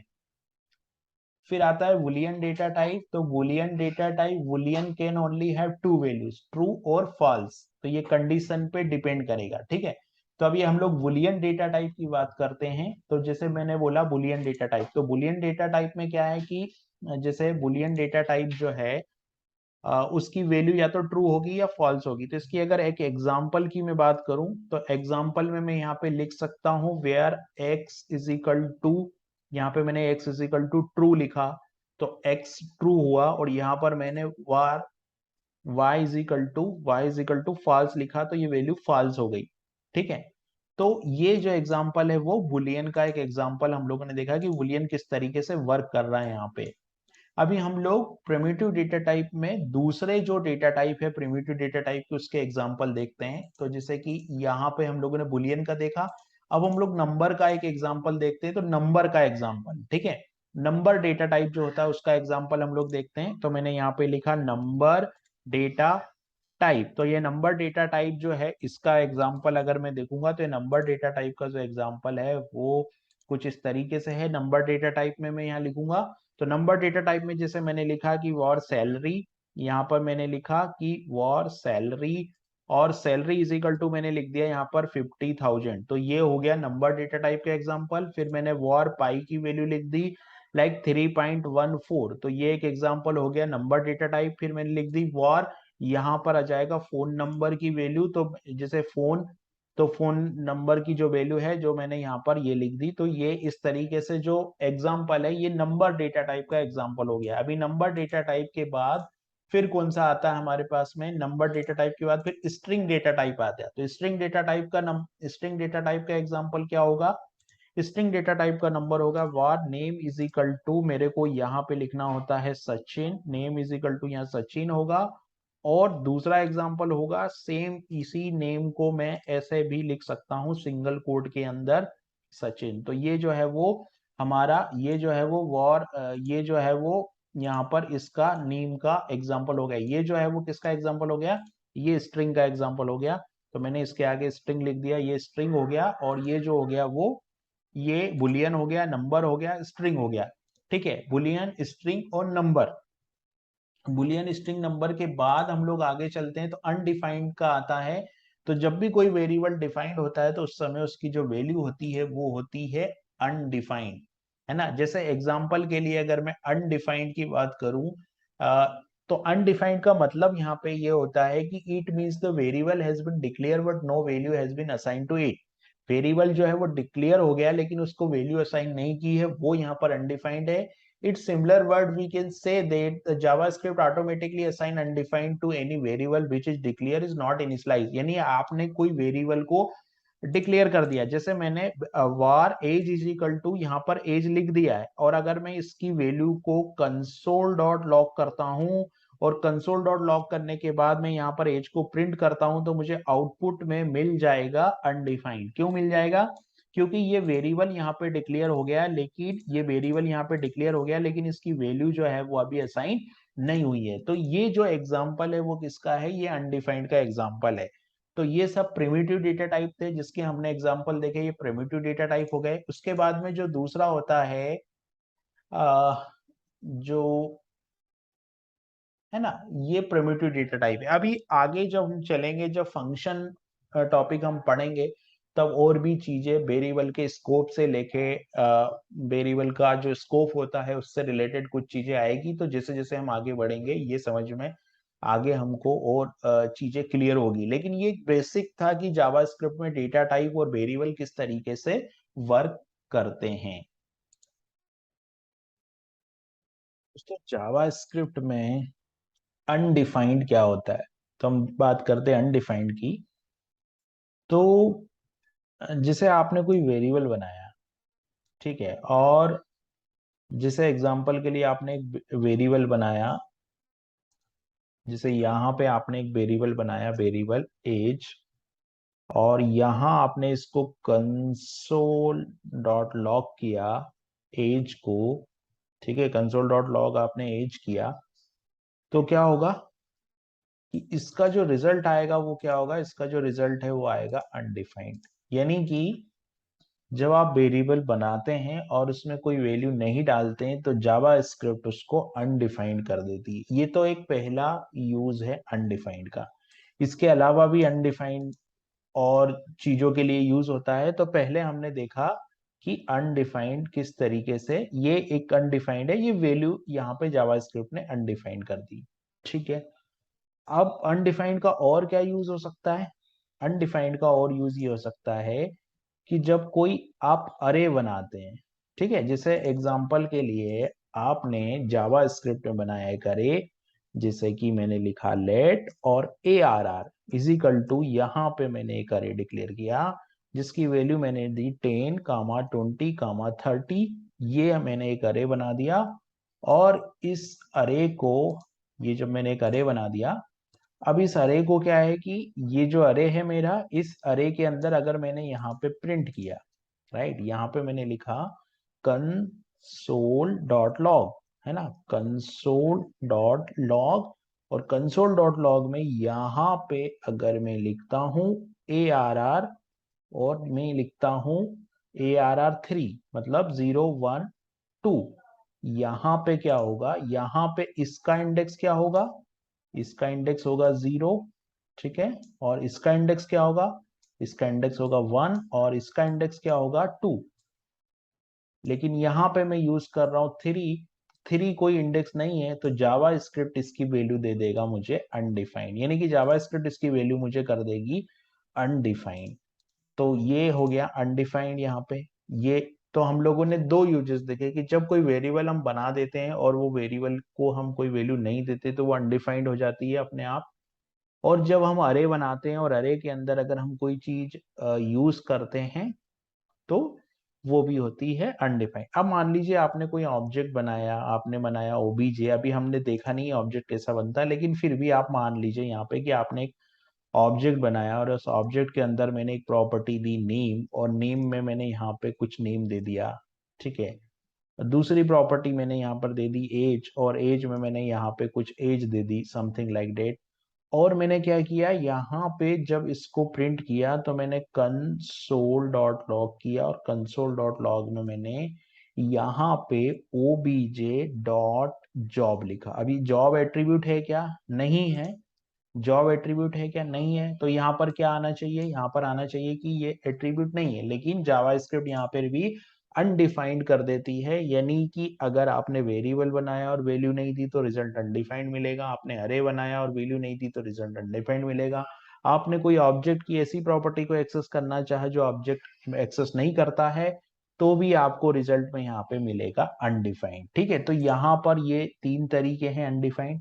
इसके अलावा अगर आप कोई फंक्शन बनाते हो, ठीक है, आपने मान लीजिए कोई फंक्शन डिक्लेयर किया, आपने जावा स्क्रिप्ट के अंदर जो फंक्शन हम डिक्लेयर करते हैं वो कुछ इस तरीके से करते हैं, तो आपने फंक्शन और फंक्शन यहाँ पर आपने डिक्लेयर किया, और इस फंक्शन के अंदर आपने ये फंक्शन आपने यहाँ डिक्लेयर किया, और इस फंक्शन को कॉल करते टाइम आपने कुछ ऐसा लिखा।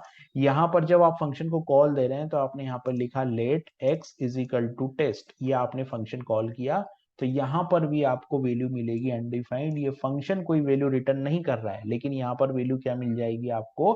अनडिफाइंड वैल्यू मिल जाएगी। Calling a function and it's required function parameter, है ना, जैसे कि आपने फंक्शन को कॉल कर दिया विदाउट रिक्वायरमेंट पैरामीटर, तो भी वैल्यू जो है वो अनडिफाइंड हो जाएगी। अगर आपने यहाँ कुछ वैल्यू पास कर दी और यहाँ पर आप उसको प्रिंट करेंगे तो भी वैल्यू क्या हो जाएगी? अनडिफाइंड। यानी कि हम लोगों ने कितने तरीके देखे जहां पर जो अनडिफाइंड का यूज है वो हो रहा है।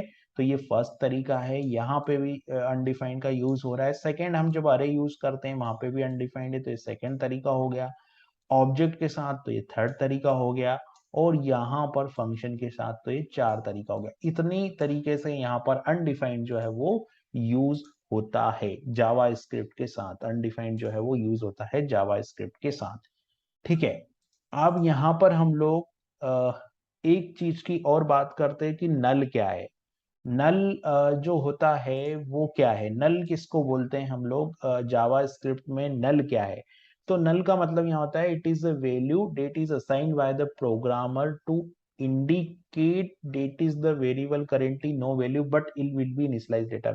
यानी कि जैसे आपने यहाँ पर ईएमपी क्लास का ऑब्जेक्ट बनाया था, लेकिन यहाँ पर आपने क्या है कि ओबीजे डॉट जॉब दिया है ना, तो आपने वेरिएबल बनाया, लेकिन अभी आपके पास उसकी कोई वैल्यू नहीं है। आगे चल के आप कोई कोड लिखेंगे, कोई फंक्शन लिखेंगे, यहाँ पर वैल्यू असाइन होनी है, तो उसको हम बोलते हैं नल। तो वो कंडीशन जावा स्क्रिप्ट में होती है नल। यानी कि आपने var age is equal to null लिख दी, तो जैसे कि आपने कोई वेरिएबल बनाया, यहाँ पर आपने एक वेरिएबल बनाया और उस वेरिएबल में आपने लिखा एज, और एज इज इक्वल टू आपने लिख दिया नल। तो इसका मतलब ये है कि नल के पास अभी कोई वैल्यू नहीं है, लेकिन जब आप आगे ऑब्जेक्ट बनाएंगे तब यहाँ पर आप वैल्यू को इनिशियलाइज करेंगे। यहाँ पे आप एज को कंसोल लॉग करेंगे तो यहाँ पे जो एज का रिजल्ट है वो क्या आएगा, तो यहाँ पर जो एज का रिजल्ट है वो आएगा नल। तो ये डिफरेंस है मतलब नल में और अनडिफाइंड में।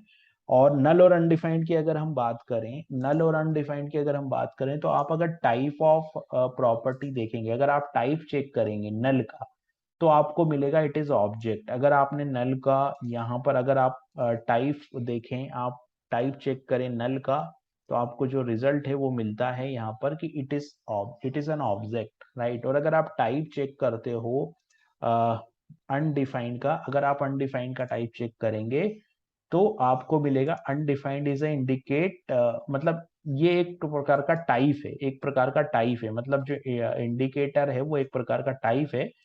तो अगर आप यहाँ पर जो अनडिफाइंड की बात करोगे तो यहाँ पर आएगा it is itself, type itself, यानी कि अनडिफाइंड जो है वो क्या है, अनडिफाइंड अपने आप में वैल्यू भी है और अपने आप में डेटा टाइप भी है। जावा स्क्रिप्ट के अंदर अनडिफाइंड जो है वो अपने आप में एक वैल्यू भी है और अपने आप में एक डेटा टाइप भी है। तो हम दूसरा अंतर यहाँ पर बोल सकते हैं कि जो है वो मतलब जो टाइप को लेके हम लोग अंतर बता सकते हैं कि अनडिफाइंड जो नल जो होता है वो ऑब्जेक्ट टाइप का होता है, और अनडिफाइंड जो है वो वैल्यू और ऑब्जेक्ट दोनों होता है।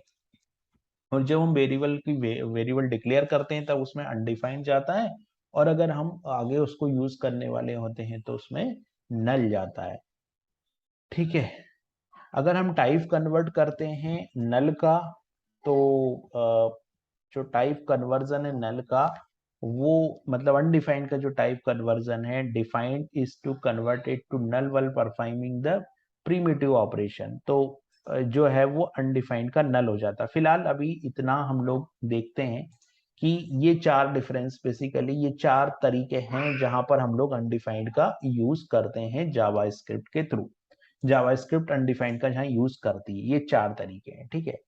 अब अगर मान लीजिए मुझे कोई वेरिएबल की वैल्यू डिस्प्ले करनी है जावा स्क्रिप्ट के अंदर, अगर मैं कोई वेरिएबल की वैल्यू डिस्प्ले करना चाहता हूं तो कैसे यूज करूंगा।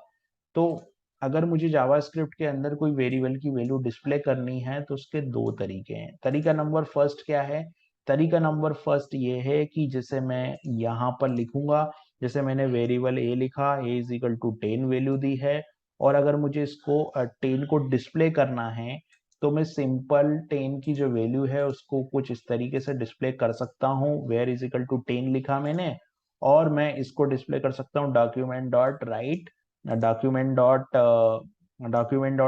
ए, तो ये जो वैल्यू है यहाँ पे हो जाएगी डिस्प्ले, सिंपल। लेकिन अगर मैं चाहता हूं कि मुझे टेक्स्ट के साथ लिखना है, राइट, तो मेरे को यहाँ पर यानी कि कनकिनेट करवाना है। तो कनकिनेट कैसे होगा, तो कनकिनेट कुछ इस तरीके से होगा। ये एक तरीका है। दूसरा तरीका ये कहता है कि आप यहाँ पर लिखो डॉक्यूमेंट डॉट राइट, आप यहाँ पर लिखो डॉक्यूमेंट डॉट राइट, और यहाँ पे आप यूज करो बैकट्रिक, इसको हम लोग बोलते हैं टेम्पलेट स्ट्रिंग। यहाँ पे आप लिखो a is value of a is, और यहाँ पर आपको लिखना होगा डॉलर, और डॉलर के बाद ब्रैकेट के अंदर आप लिखोगे ए, और इसको कर दोगे बंद। ये दूसरा तरीका है।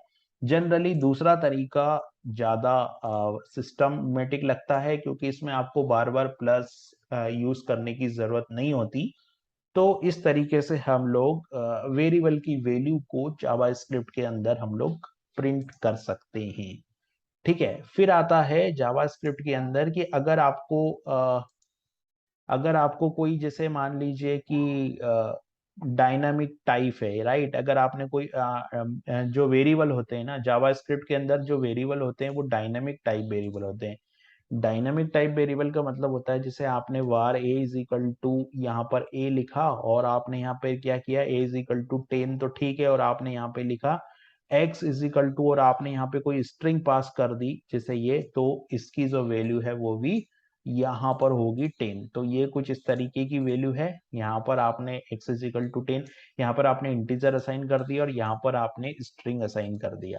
ठीक है, यहाँ पर आपने इंटीजर असाइन कर दिया और यहाँ पर जो है आपने इंटीजर असाइन किया और यहाँ पर आपने स्ट्रिंग असाइन किया। तो इस तरीके से भी ये हो सकता है कि किस तरीके से आप डायनामिक टाइप का मतलब ये होता है कि आप किसी भी वेरिएबल के अंदर कोई भी वैल्यू असाइन कर सकते हैं रन टाइम पर। ये एक है सिस्टम जावास्क्रिप्ट के अंदर। फिर अगर आप यहाँ पर ये देखें कि अगर आपको डबल कोट प्रिंट करना है, जैसे कोई डबल कोट आपको प्रिंट करना है, तो डबल कोट प्रिंट करने के लिए जावास्क्रिप्ट में जो तरीका है, ये क्वेश्चन होता है कि डबल कोट किस तरीके से प्रिंट करते हैं हम लोग। तो डबल कोट प्रिंट करने के लिए ये होता है कि आप सिंगल कोट में लिखिए पूरी स्ट्रिंग को, और सिंगल कोट में लिखने के बाद सिंगल कोड में लिखने के बाद आप उसके अंदर डबल कोड का स्ट्रिंग लगा दीजिए। तो ये यहाँ पर हो जाएगा सिंगल कोड और डबल कोड में, यानी कि आप सिंगल कोड से दोनों तरफ सिंगल कोड लगा दीजिए, उसके बाद यहाँ पर लगा दीजिए आप डबल कोड। तो ये जो है वो इस तरीके से डबल कोड हम लोग जावास्क्रिप्ट के अंदर प्रिंट कर सकते हैं।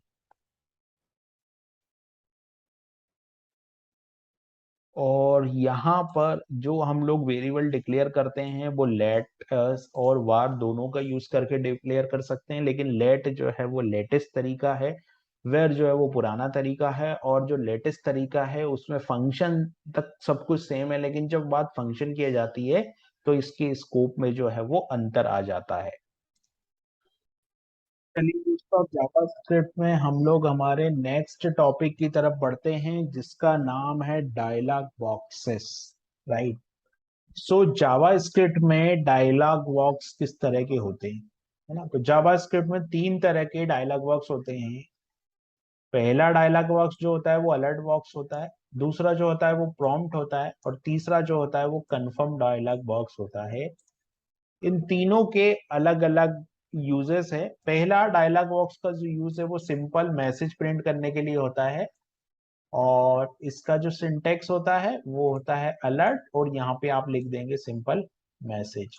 तो हम लोग इसका प्रैक्टिकल भी करते जाते हैं। तो मैंने यहाँ पर ये ओपन कर लिया है VS कोड, और यहाँ पर मैंने example4 एक फोल्डर है, यहाँ मैं एक फाइल बना लेता हूँ, और इस फाइल को मैंने नाम दे दिया example1.html, example1.html। फिर यहाँ पे मैंने HTML5 लिखा।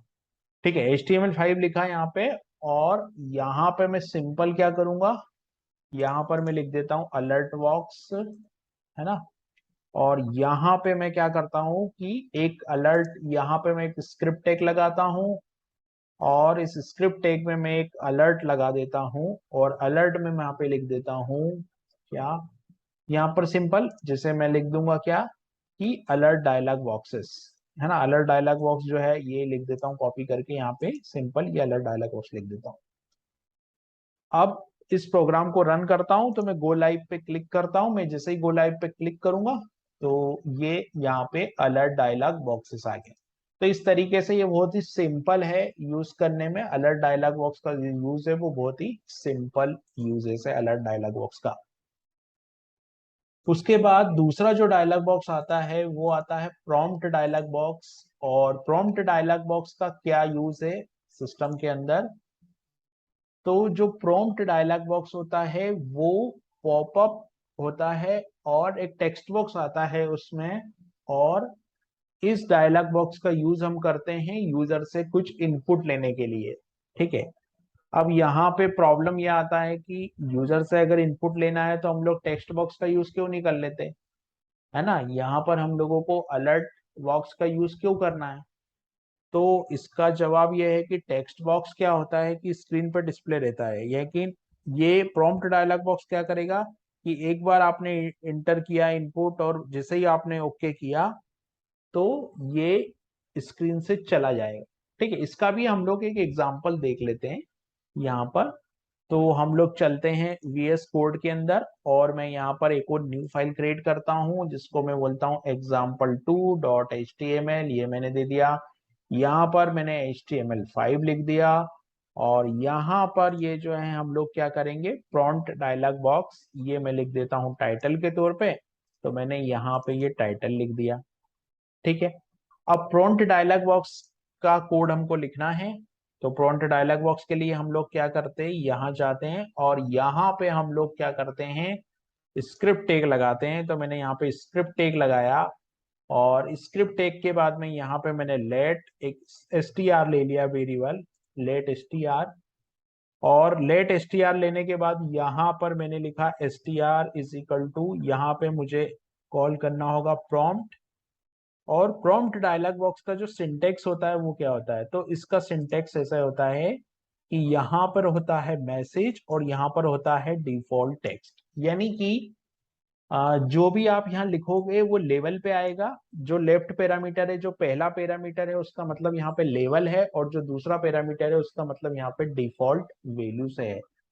ये ऑप्शनल है, इसकी जरूरत नहीं है। अगर आपको नहीं देना तो, और देना है तो ये ऑप्शनल है। तो मैं क्या करता हूँ, यहाँ पर लिख देता हूँ एक व्हाट्स योर नेम, मैं यहाँ पर एक स्ट्रिंग लिख देता हूँ और यहाँ पे लिख देता हूँ व्हाट इज योर नेम या व्हाट्स योर नेम। ये मैंने लिख दिया यहाँ पर व्हाट्स योर नेम, ये मैंने लिख दिया।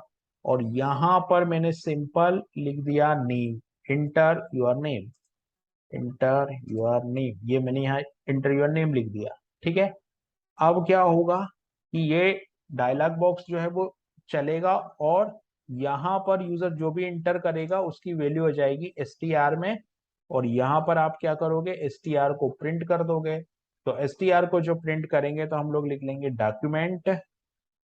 तो मैं लिख देता हूँ डॉक्यूमेंट डॉट, और document dot right, document dot right लिखा मैंने, डॉक्यूमेंट डॉट राइट लिखा और यहाँ पर मैंने str की वैल्यू को प्रिंट कर दिया, सिंपल। तो अभी हम लोग रन करते हैं इस प्रोग्राम को। तो मैं जाता हूँ यहाँ पे गो लाइव सर्वर पे क्लिक करता हूँ, यहाँ पे मैंने गो लाइव पे क्लिक किया। ठीक है, तो क्या होगा, यहाँ पे ये डायलॉग बॉक्स चलेगा, लेकिन ये अभी डायलॉग बॉक्स रन नहीं हुआ। क्यों, कुछ एरर आई क्या कंसोल पे, हम लोग देख लेते हैं। कंसोल पे कुछ एरर है, हाँ एरर है कि प्रॉम्प्ट इज नॉट डिफाइंड, क्योंकि पी जो है वो कैप्स लॉक में आ गया है। इस पी को हमको ऐसे लिखना है, सिंपल, ये हो गया। अब अगर आप जाओगे तो यहाँ पर इंटर योर नेम आ गया। क्यों आ गया, क्योंकि हम लोगों ने सेकंड पैरामीटर में यहाँ पे नेम दे दिया था। अब इस नेम की अगर मान लो मैंने कोई वैल्यू दे दी, जैसे मैंने यहाँ सचिन वैल्यू दे दी और यहाँ ओके कर दिया, तो ये सचिन यहाँ प्रिंट हो गया। ठीक है, तो इस तरीके से हम लोग क्या कर सकते हैं कि प्रॉम्प्ट डायलॉग बॉक्स का यूज कर सकते हैं। लेकिन प्रॉम्प्ट डायलॉग बॉक्स में जब आप कोई, अगर इस प्रोग्राम को फिर से मैं रन करता हूं तो यहाँ ओके और कैंसिल वैल्यू आ रही है। ठीक है, अगर आपने यहाँ कैंसिल कर दिया तो यहाँ नल वैल्यू हो जाएगी। और अगर आपने यहाँ पे कोई वैल्यू को इंसर्ट की, लाइक जैसे आपने 24 इंसर्ट किया तो 24 आ जाएगा, लेकिन ये स्ट्रिंग के फॉर्मेट में आएगा, नंबर फॉर्मेट में नहीं आएगा। क्योंकि टेक्स्ट बॉक्स जो भी वैल्यू देता है वो स्ट्रिंग के फॉर्मेट में हमको देता है, नंबर के फॉर्मेट में टेक्स्ट बॉक्स हमको वैल्यू नहीं देता है।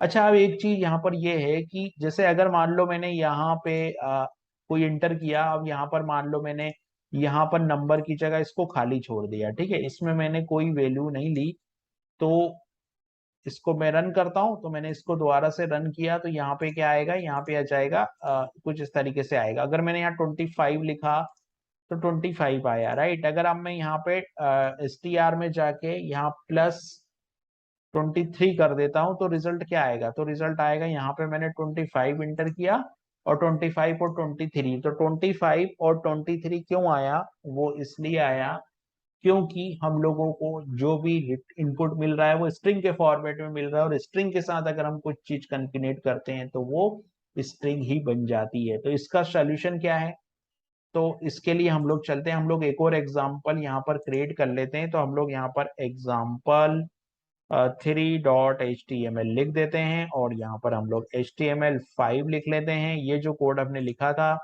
इसको कॉपी कर लेता हूँ मैं स्क्रिप्ट को, यहाँ से मैंने स्क्रिप्ट को कर लिया कॉपी, ये स्क्रिप्ट को कर लिया कॉपी, सिंपल। हाँ, अब अगर मान लीजिए यहाँ पर मैंने लिखा कि inter your what's your age, right, ये लिखा मैंने। और इस एज को मैंने क्या किया, अब मेरे को क्या चाहिए, यहाँ पर मैंने एक वेरिएबल ले लिया एज, और यहाँ पर भी मैंने वेरिएबल ले लिया एज, और यहाँ पर मैंने क्या किया, एज में प्लस किया, तो ये ऐसे। अब इस एज को मेरे को क्या करना है, कन्वर्ट करना है ना। तो इसमें मेरे को एक लाइन और ऐड कर देनी है, वो करनी है एज, और एज के बाद में यहाँ पर एक फंक्शन होता है जिसको हम लोग बोलते हैं पार्स इंट। हालांकि ये रिकमेंडेड प्रैक्टिस नहीं है, लेकिन अभी फिलहाल हम लोग पार्स इंट का यूज कर लेते हैं। ठीक है। अब अगर आपने एज में यहाँ पे 5 ऐड किया तो यूजर ने जो भी यूज इंटर करी होगी एज, उससे प्लस होके और आउटपुट यहाँ पे डिस्प्ले हो जाएगा। जैसे यूजर ने मान लो 20 इंटर की और यहाँ आपने किया एग्जाम्पल नंबर 3 है ये हमारा। ठीक है। तो मुझे एग्जाम्पल नंबर 3 चाहिए, तो यहाँ पे मैं गो लाइव पे क्लिक कर देता हूँ फिर से। और यहाँ पर यूजर ने मान लीजिए इंटर किया 20, तो रिजल्ट आ जाएगा 25। ठीक है। अब अगर मान लीजिए मैं फिर से इसको रन करता हूं और मैं लिखता हूं 25 और एज लिख देता हूं और फिर इसको रन करता हूं, तो भी रिजल्ट आ गया कितना, 40। कैसे आया रिजल्ट ना, 25। जैसे मान लो यूजर ने इंटर की, यहाँ पे अगर मान लो यूजर ने इंटर किया, यहाँ पे यूजर ने इंटर किया 20 और यहाँ पर कोई वैल्यू रिटर्न कर दी, मान लो यहाँ पर 20 और भोपाल इंटर कर दिया यूजर ने, तो क्या रिजल्ट आएगा, 25 रिजल्ट आएगा। क्यों? क्योंकि ये मेथड क्या करता है कि स्ट्रिंग में से एज को निकाल लेता है। लेकिन यहाँ पर एक प्रॉब्लम भी है। प्रॉब्लम ये है कि अगर किसी यूजर ने भोपाल और 20 लिख दिया, तो जो इसका रिजल्ट है वो NaN आएगा, यानी कि नॉट ए नंबर। ये प्रॉब्लम है। इसलिए पार्सेंट को यूज कम किया जाता है, क्योंकि ये अगर जो वैल्यू है ना, जो इनपुट बॉक्स की वैल्यू है वो अगर नंबर से स्टार्ट होती तो ये नंबर में कन्वर्ट कर देगा, लेकिन अगर स्ट्रिंग से स्टार्ट होती तो नंबर में कन्वर्ट नहीं कर पाता। अभी हम लोग आगे के जो चैप्टर है उसमें देखेंगे टाइप कन्वर्जन के चैप्टर में कि किस तरीके से हम लोग जावा स्क्रिप्ट के अंदर वैल्यूज को टाइप कन्वर्ट कर सकते हैं। ठीक है। अब आता है हमारे पास जो एक और जो लास्ट डायलॉग बॉक्स हमको देखना है वो होता है कंफर्म डायलॉग बॉक्स। तो कंफर्म डायलॉग बॉक्स का क्या रूल है, कंफर्म डायलॉग बॉक्स जो होता है वो क्या करता है कि इसको हम यूज करते हैं कंफर्मेशन के लिए, है ना। और कन्फर्म डायलॉग बॉक्स का जो सिंटेक्स होता है वो कुछ इस तरीके से होता है। सिंटेक्स जो होता है कंफर्म डायलॉग बॉक्स का, वो इसमें भी 2 बटन बने आते हैं। ठीक है। और कुछ सिंटेक्स होता है कुछ इस तरीके का होता है यहाँ पे, कंफर्म और यहाँ पर आस्क के क्वेश्चन। अगर यूजर मान लो, तो जैसे मान लो मैं आस्क के क्वेश्चन यहाँ लिख लेता हूँ और यहाँ पर मैं एक और एग्जांपल क्रिएट कर लेता हूँ। तो यहाँ पर मैं गया और यहाँ पर मैंने क्रिएट किया example4.html, ये मैंने क्रिएट कर लिया। यहाँ पर HTML5 लिख देता हूँ मैं और यहाँ पर मैं जाता हूँ, यहाँ पर मैं स्क्रिप्ट टेग लगाता हूँ और स्क्रिप्ट टेग के अंदर मैं कंफर्म डायलॉग बॉक्स का जो कोड है वो लिख देता हूँ। कंफर्म डायलॉग बॉक्स का कोड कैसे आएगा, यहाँ स्क्रिप्ट टेग में मैं गया, यहाँ पर मैं क्या करता हूँ, लेट और एक वेरिएबल ले लेता हूँ str, और यहाँ पर str is equal to confirm जो होता है कंफर्म डायलॉग बॉक्स, तो कन्फर्म। और कन्फर्म के बाद में यहाँ पर मैंने लिख दिया कुछ भी क्वेश्चन, जैसे आस्क जो भी है, क्वेश्चन में लिख दिया मैंने कि do you want to log out, right, do you want to log out. इसका यूज हम लोग कब करते हैं कि हम लोगों को नोटिस दिखाना, अगर हम लोग कोई चीज ऐसे करने जा रहे हैं जो डेटा को डिलीट करने जा रहे हैं, तो हमको पूछना पड़ेगा ना डिलीट करने से पहले कि really you want to delete, ये पूछना होता है ना हमको कि really you want to delete. तो उस केस में हम लोग जो है वो इस कन्फर्म बॉक्स का यूज करते हैं। अब इस कन्फर्म बॉक्स को हम रन करेंगे तो कुछ इस तरीके से आउटपुट आएगा। मैं एक बार इसको रन कर देता हूँ प्रोजेक्ट को, ये मैंने रन किया प्रोजेक्ट को। तो यहाँ पे अगर यूजर जो है वो ओके कर देगा तो ट्रू मिलेगा और कैंसिल कर देगा तो फॉल्स मिलेगा।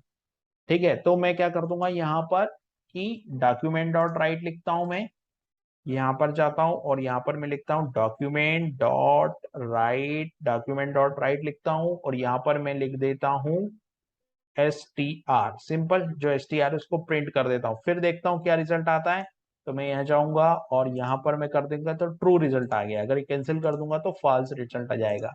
तो इस तरीके से ये कंफर्म डायलॉग बॉक्स काम करता है। और अब इन सारे डायलॉग बॉक्स के लिए खास बात, और सारे डायलॉग बॉक्स के लिए खास बात ये है कि ये तीनों ही डायलॉग बॉक्स जो होते हैं वो विंडो ऑब्जेक्ट के मेथड होते हैं, विंडो ऑब्जेक्ट के मेथड होते हैं। तो इसका मतलब ये है कि अगर मैं कंसोल पे जाऊं और कंसोल पे अगर मैं यहाँ पर ये लिखूं कि विंडो डॉट अलर्ट लिख देता हूँ और अलर्ट में मैं पास कर देता हूँ कोई भी नेम जैसे कि ये, तो ये रन हो जाएगा कोड, क्योंकि विंडो ऑब्जेक्ट के ही ये तीनों मेथड होते हैं। और विंडो, चूंकि विंडो जो है वो डिफॉल्ट ऑब्जेक्ट है, ठीक है, तो डिफॉल्ट ऑब्जेक्ट है विंडो, और इसीलिए हम लोगों को विंडो कीवर्ड नहीं लगाना पड़ता, हम लोग डायरेक्ट ही इसका यूज कर लेते हैं। इसका यही रिजल्ट है कि हम लोग डायरेक्ट इसका यूज कर लेते हैं। तो कंफर्म डायलॉग बॉक्स का जो यूज है वो यही है, मतलब ये तीनों डायलॉग बॉक्स का जो यूज है, तीनों डायलॉग बॉक्स जो है विंडो ऑब्जेक्ट के मेथड होते हैं, और इन तीनों को यूज करने के तरीके होते हैं। तीनों को यूज करने का जो तरीका होता है वो पहले डायलॉग बॉक्स को सिंपल प्रिंट करने के लिए होता है, जिसको हम अलर्ट डायलॉग बॉक्स बोलते हैं। दूसरा हमारा प्रॉम्प्ट होता है जिसमें हम यूजर इनपुट लेते हैं। और तीसरा डायलॉग बॉक्स जो होता है वो कंफर्मेशन मैसेज ये लेने के लिए होता है। तो इस तरीके से तीनों डायलॉग बॉक्स काम करते हैं।